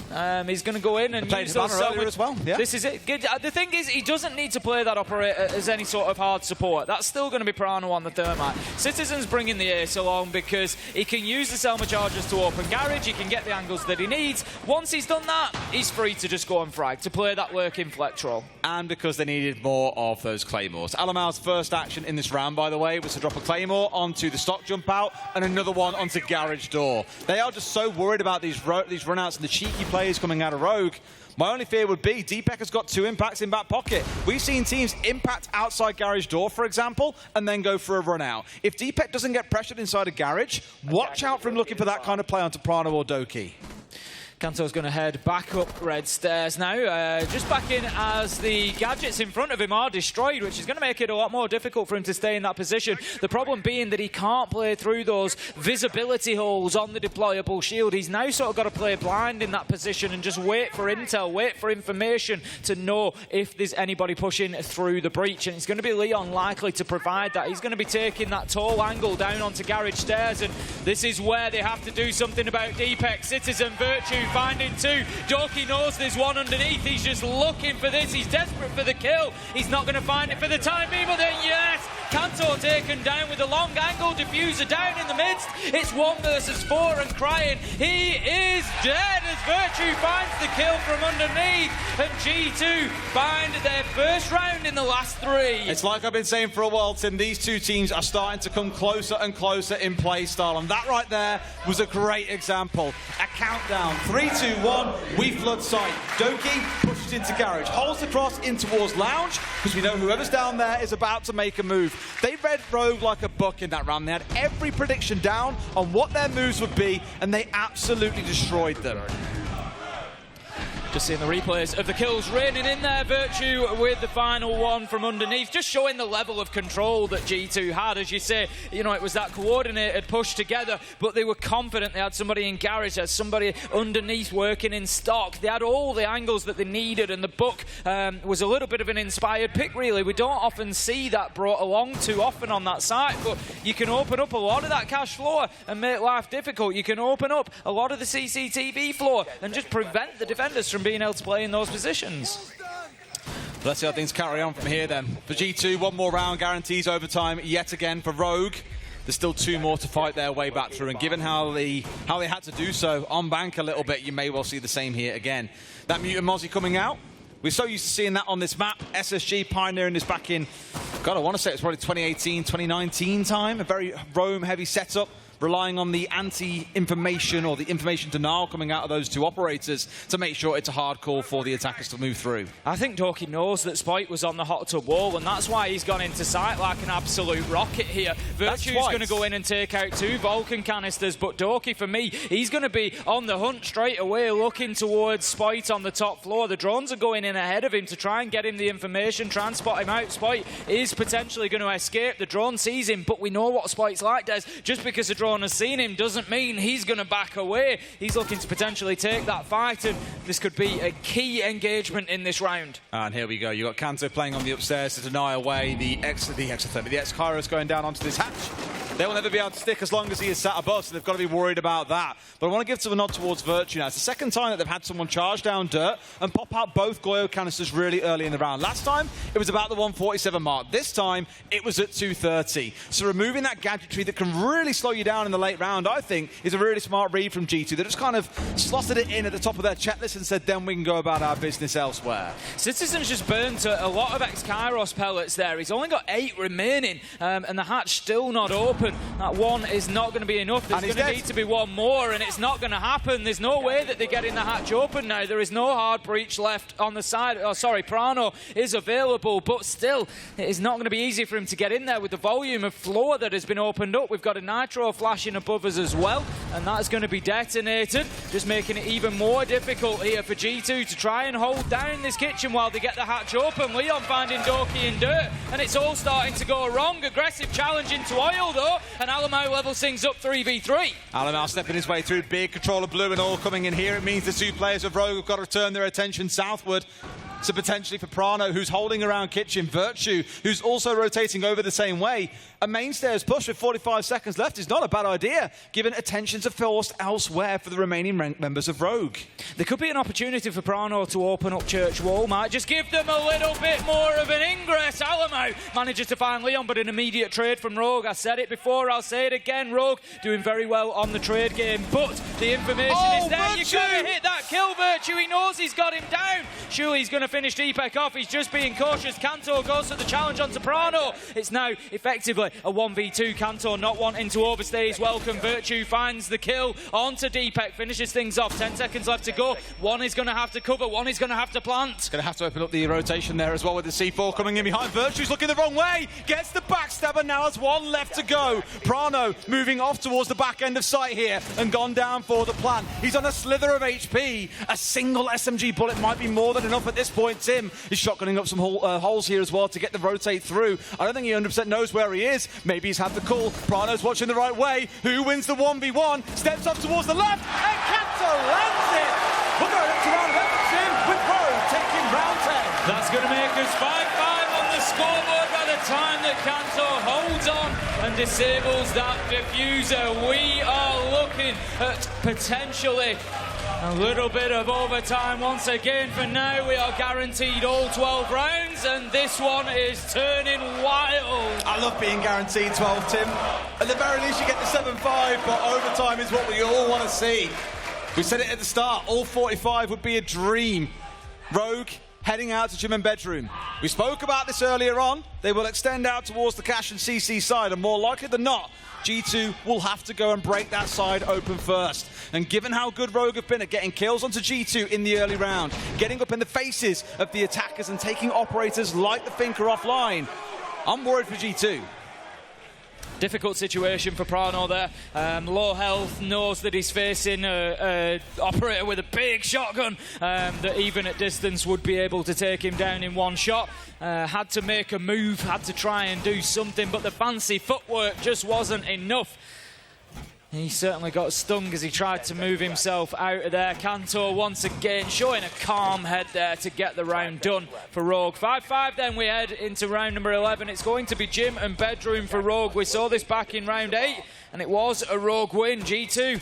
This was the round as where they tried 4 or 5 different things. Nothing would work. They tried to get into CCTV and Cash. Didn't happen. Tried the logistics hatch. Didn't happen. Tried the jacuzzi wall. Didn't happen. They're going to need something different here, G2. And what a game this will be as well for Spoit, who's just entered into the double-digit kills after the rehost, to be putting up a kind of show that gets them through to a semi-final at the first time of asking. We saw this from Rogue. I forget which event it was now, but they got through to playoffs and then kind of crumbled once they got towards the mid to later stages. It was in playoffs. And they just said, yeah, just on the day we were squabbling, things weren't really quite aligned, and keeping them on track has been, no doubt, Bernie's focus over the last few months, and really is starting to show results for that now.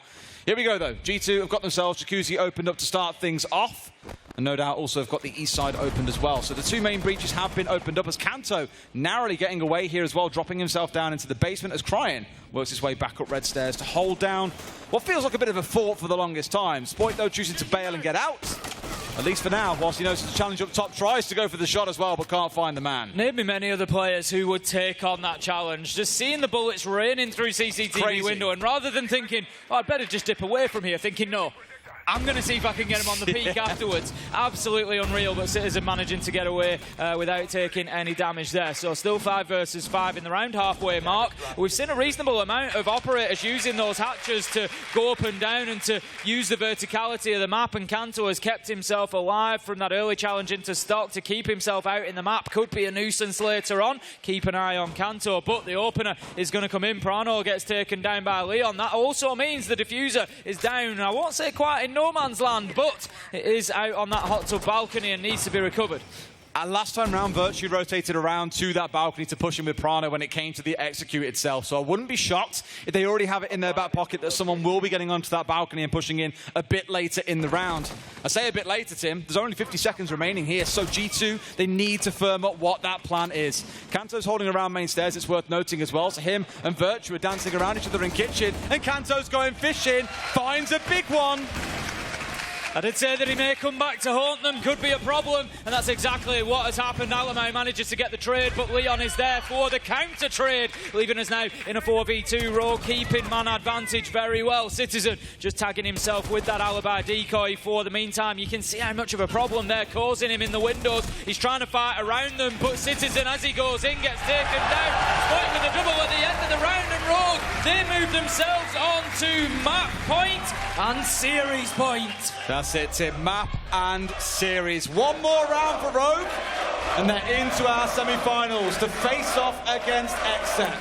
And although it's great seeing G2 versus Rogue, I'm sure NA versus EU will also spark a few Twitter threads. I think there'll be a bit of spice in that semi-final, I'll be honest. And one of those teams, of course, will be going on to meet a LATAM team in the grand final, because the other side of the bracket now has only 3 LATAM teams remaining, so one of them will be there. I was joking about this the other day. It's funny how there's been such a kind of like fuel debate between NA and EU. Like, no EU teams are going through, all 4 NA, but then it's like, well, EU are all through now. Then LATAM's just there. LATAM just sat watching the fight. They're like, you guys carry on. Like, we'll just see you in the final. Like, when you guys have decided who's going to be there with us, it's no issue at all.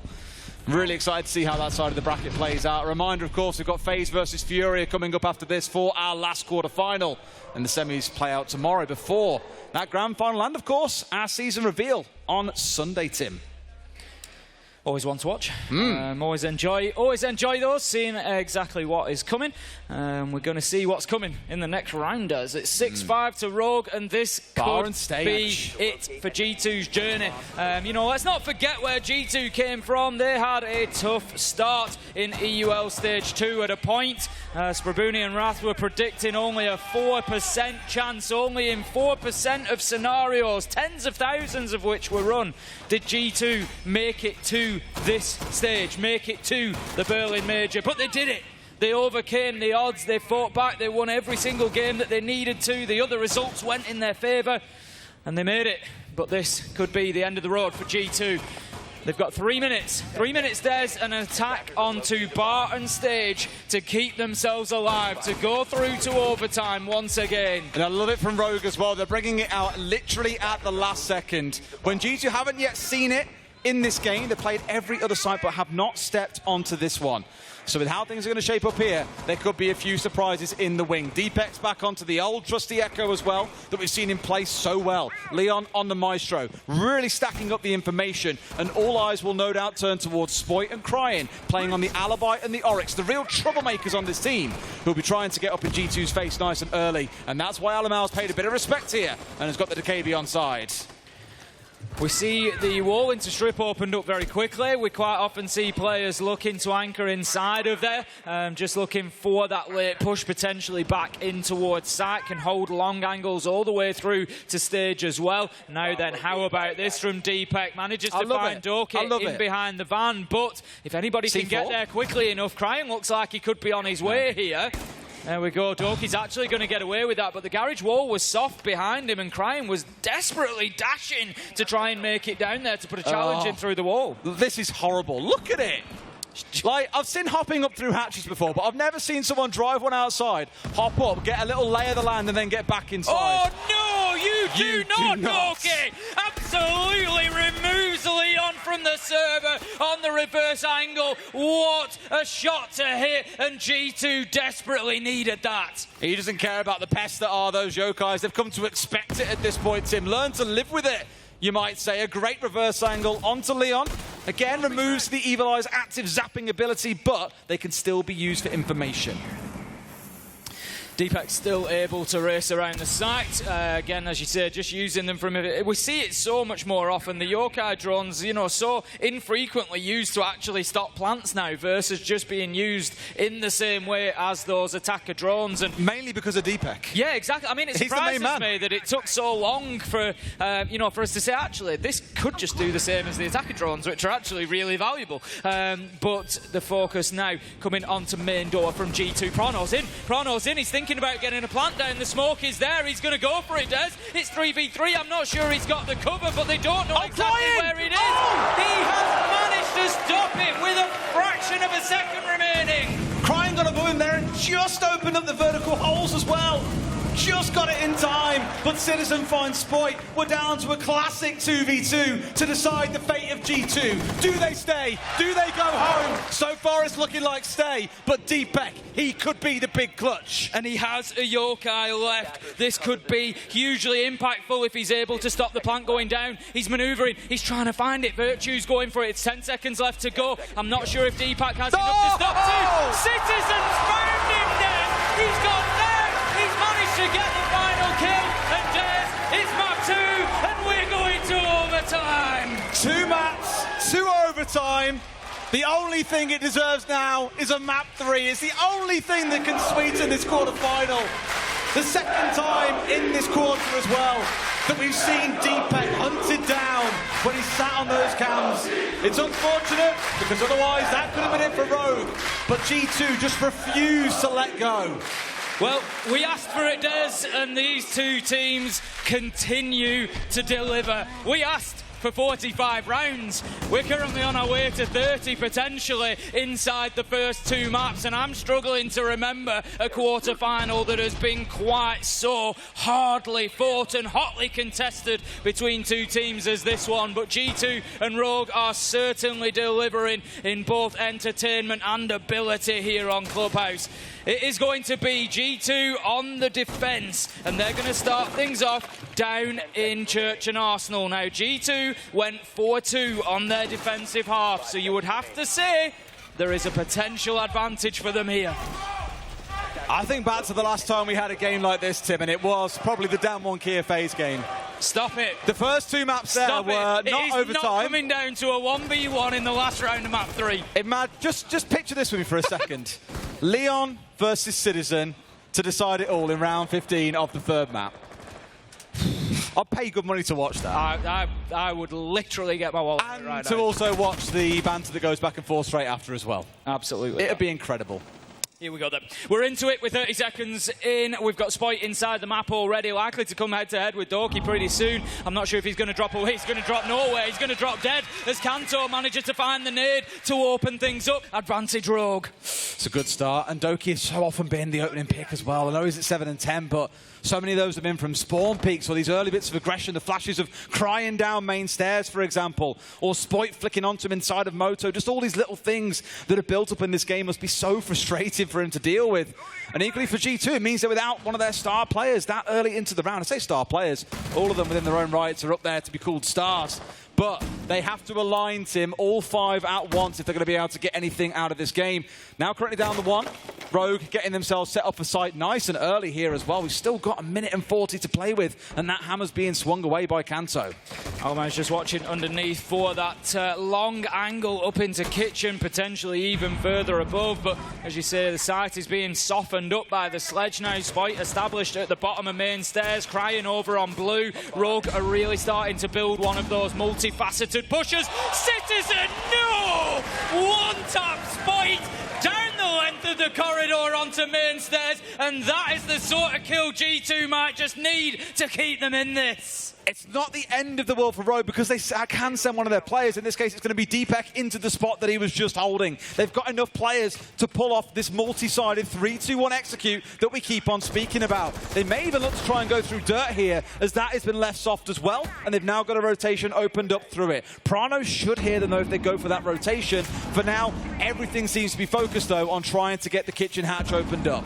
It's decision time, Des, because there's only 40 seconds left to go. Citizen able to burn the first attempt, may be able to do the second, but no, he knows that it's going to be watched this time, so he's going to keep that impact nade in pocket. 30 seconds left as Rogue continue to try and build themselves into a position to execute, currently using the 2 hatches and the bottom of main stairs, but that is allowing G2 to sit inside of blue reasonably safely. 20 seconds left to go, and that is where the pressure is moving to. Oil! Cryan manages to find Virtue from Oil Pit, and here comes the final push. 12 seconds left to go. Rogue need to find kills. Alamau gets one onto Kanto. 3 versus 3, time ticking down. Rogue might not have enough time. It's all up to Prano in a 1v3. Diffuser going down. He gets cut down by Deepek, and that's going to be Rogue taking the first round of overtime. Just one more still to go. Doki has jumped into all chat and said, good game, well played. And Rogue are just like, are you okay? You're not done yet, mate. We got one more. We got to punish you on the spawn peak one more time. Oh, dear me. Classic Doki, that is, isn't Classic Doki, thinking that it's over. It's not. We've got at least one more round to go. It is 7-6. Best of 3 rounds in overtime, so Rogue still need one more. They're going to need to get themselves onto 8 if they want to progress into the semi-final. G2, last hope now comes on the attack, Des. They only won 2 attacking rounds previously. I can tell you where those were. One was CCTV and the other was Bar. I've got a feeling that we're going to see Church and Arsenal. What makes me the most nervous of all those, Tim, is again just how Rogue have played on these defences. They've been so happy getting up in G2's face and disrupting them in the early round. And G2 have kind of almost sleuthed back into their old playstyle where these players aren't playing off each other for trades. They're getting picked off one at a time with no real response on the other side. Whereas you look at Rogue, think about their double jump out, for example. Spoit and Crying out the same window were ready to die for each other. G2, I don't get that same feeling from. They are once again giving that respect to Rogue by picking up the Decabi, for example, to try and shut these roamers down. But I'm just so nervous that they'll lose a couple in the early round and we'll just peter out from there without much of a fight. Virtue straight away opening up that stock door, just very aware. There's been a couple of times where Rogue have played with somebody in there, particularly Kanto has been present twice, so just wanting to make sure that there's an opportunity to cut anybody off that is playing inside of that side of the map. Alamau going to be straight on the drones. Spoit moves his way back down to the bottom floor, and that's going to be Rogue being pushed back reasonably quickly here. There's still one up on the top floor for the time being. I'm going to see him just moving himself through from CCTV to Cash, but it looks like Doki's aware of his position. It's going to be Crying on the Mozzie that's just trying to keep himself busy there, trying to make a problem, trying to make a nuisance, burn as much time as he can, but G2 are aware of his position. They are. Again, we spoke about the Battle of West Window last time, Tim. I'm sure they don't want to start another war over there as well. I mean, Crying and Doki would have been squaring down very quickly. But Doki's now moved himself away. I was going to say might run into Kanto first, but Virtue had the assist on the main stairs window. Kanto not even looking the right way. Crying gets one back, mind you.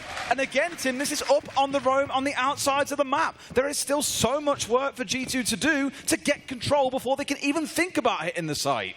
Crying looks like he's heading his way back down there now, likely to drop down Oil Pit, I think, as the pressure continues to mount. The job is largely done.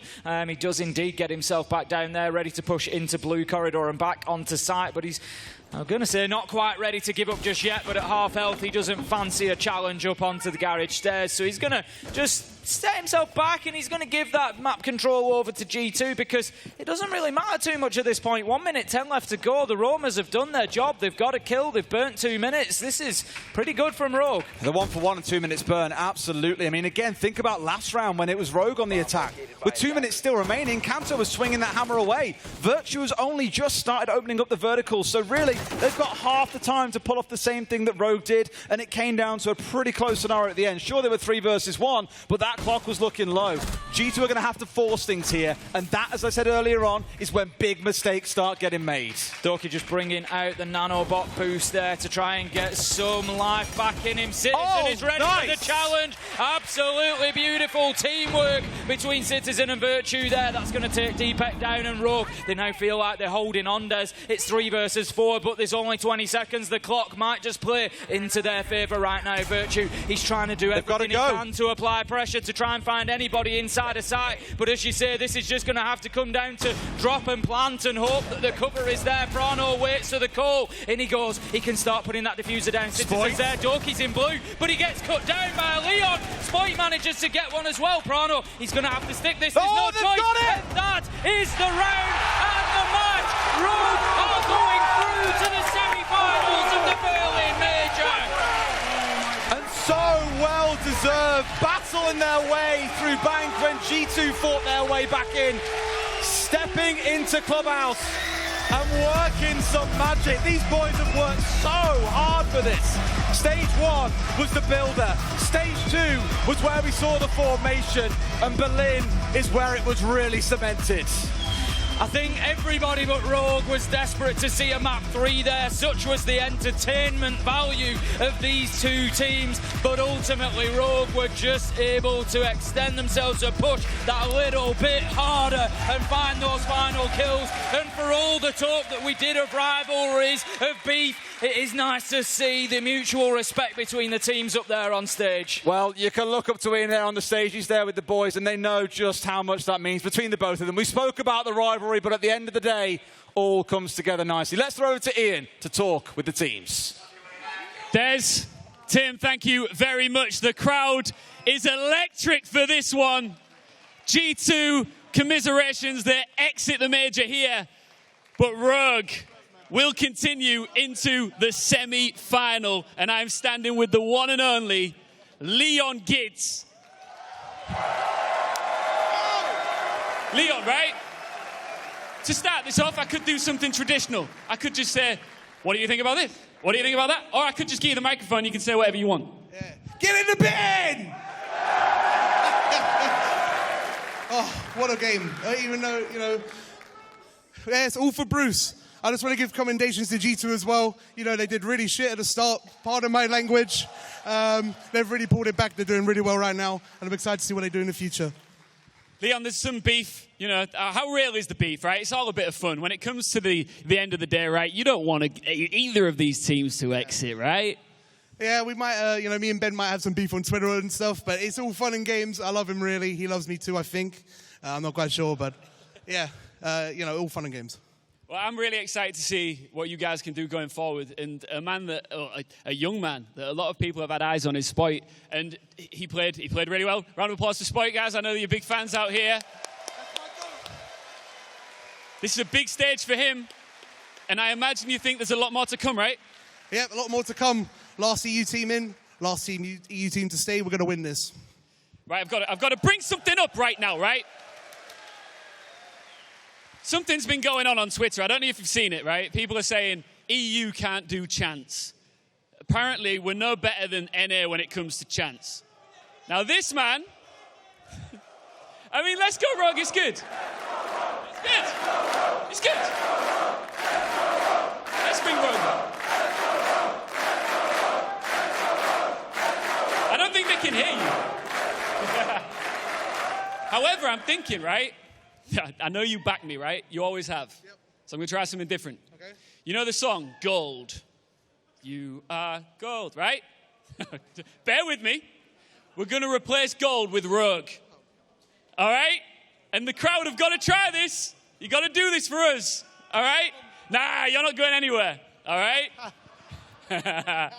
All right, I'm nervous. I don't know if it's going to work, but we're going to try it. You are Rogue. Always believe that you got the power to. You're indestructible. Always believe in Rogue. Nice. Hey, thank you so much. You better stick with that chant. Yes. Ian fan club on top. Congratulations, Rogue. Commiserations, G2, to pick that one apart. Rogue are going to the semi-finals, Milos. Thank you very much, Ian. You're a beautiful, beautiful man, and you sing fantastically, I'll give you that. Jack is very jealous, but he also cannot sing. I've been dying to sing a song. So, I know, and I don't want to say I would prefer option one in that kind of dichotomy that you presented, but it's either you or all of us, so we're going to stick to it. That's true. In this case. Friends, everybody fired up. Rogue make it through defeat G2 on home ground in Berlin. A stacked space and a stacked server, and everybody's in on it. So we're going to try to break all things down here on the analyst desk. I'm also with me are Fresh and Pengu. They made it through. I have two ex-G2 employees. Yes. The ex-analyst, the ex-smoke player, which is a position, I'm told, and here.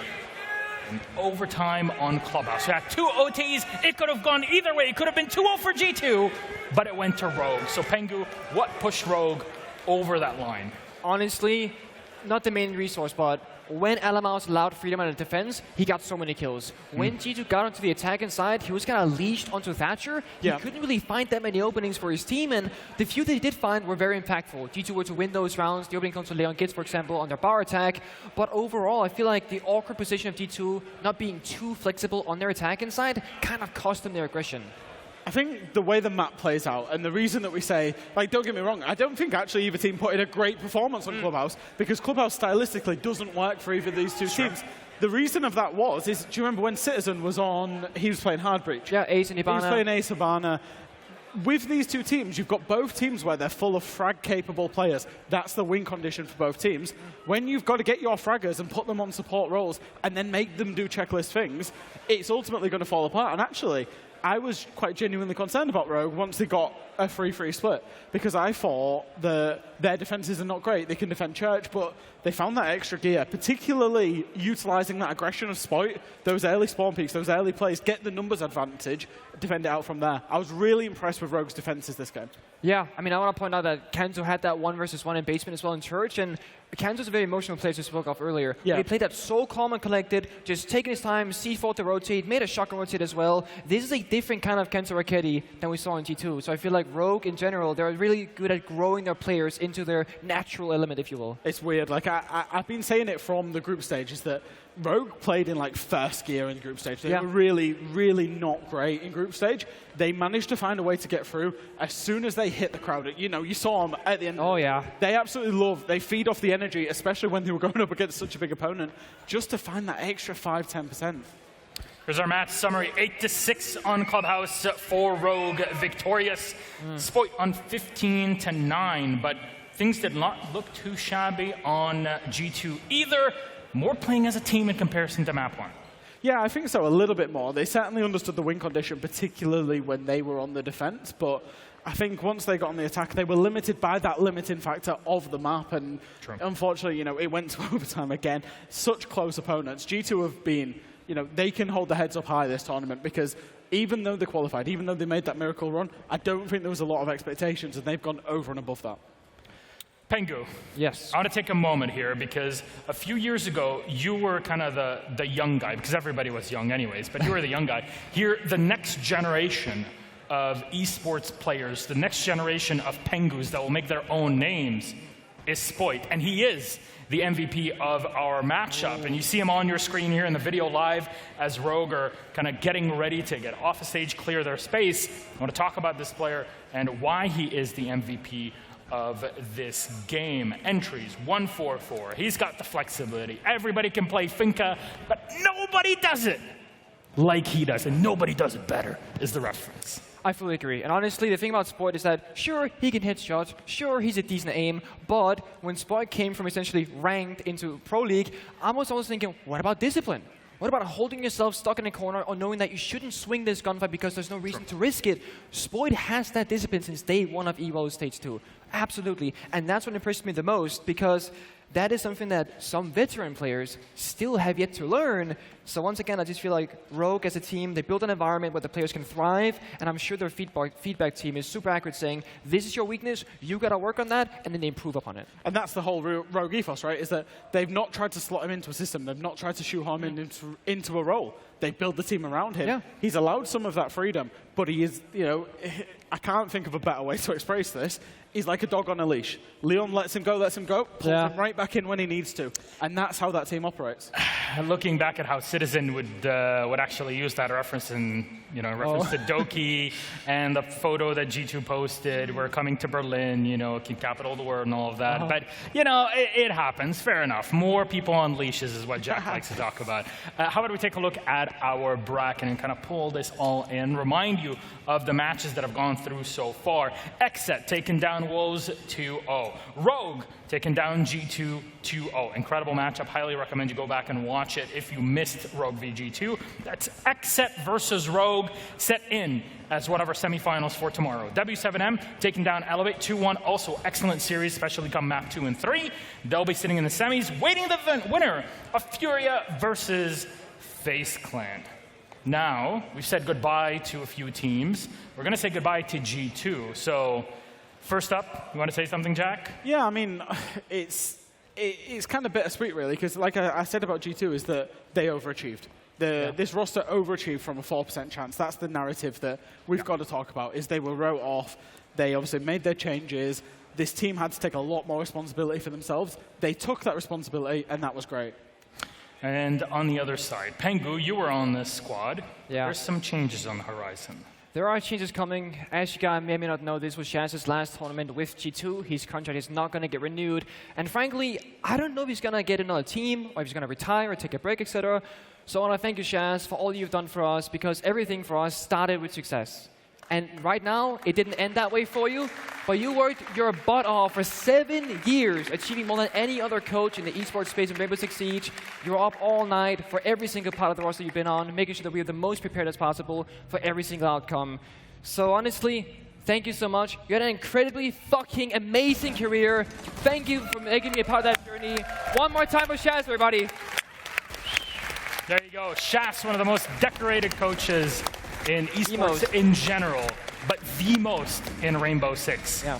That's all we got to say about it. And honestly, quarterfinals, given the whole situation, all the context that we've given, that is quite a bit to work with. And as kind of the last few clips roll around, an incredible series that we have had between G2 and Rogue. Now, we still have one more to go, of course, for today. And gentlemen, thank you very much for kind of feeding us all this information. Having both of you here on the desk has been incredibly fun, and we still have one more game to go. Yeah, there you go. That's the spirit that Rogue are very much known for. So now, it's Furia versus FaZe Clan in a moment. So, very quickly, let's tease it before they're all done. How do you expect this? Oh, we've just had one regional matchup. We're going to have another one that's going to be an absolute war, Milosh. I can't wait. I mean, we're talking FaZe, who's explosive, against like the #1 most explosive, aggressive team in Furia, who has Fantasy. It's going to be ridiculous either way. Yeah. I want to see Fantasy in-game. Yes. Honestly, the man is the prospect. He is the spoit of the region. Let's see how that goes. Thanks so much, Penguin Fresh. We're going to take a quick break. When we come back, it's all Brazil, all LATAM. It's Furia versus FaZe Clan. See you in a moment.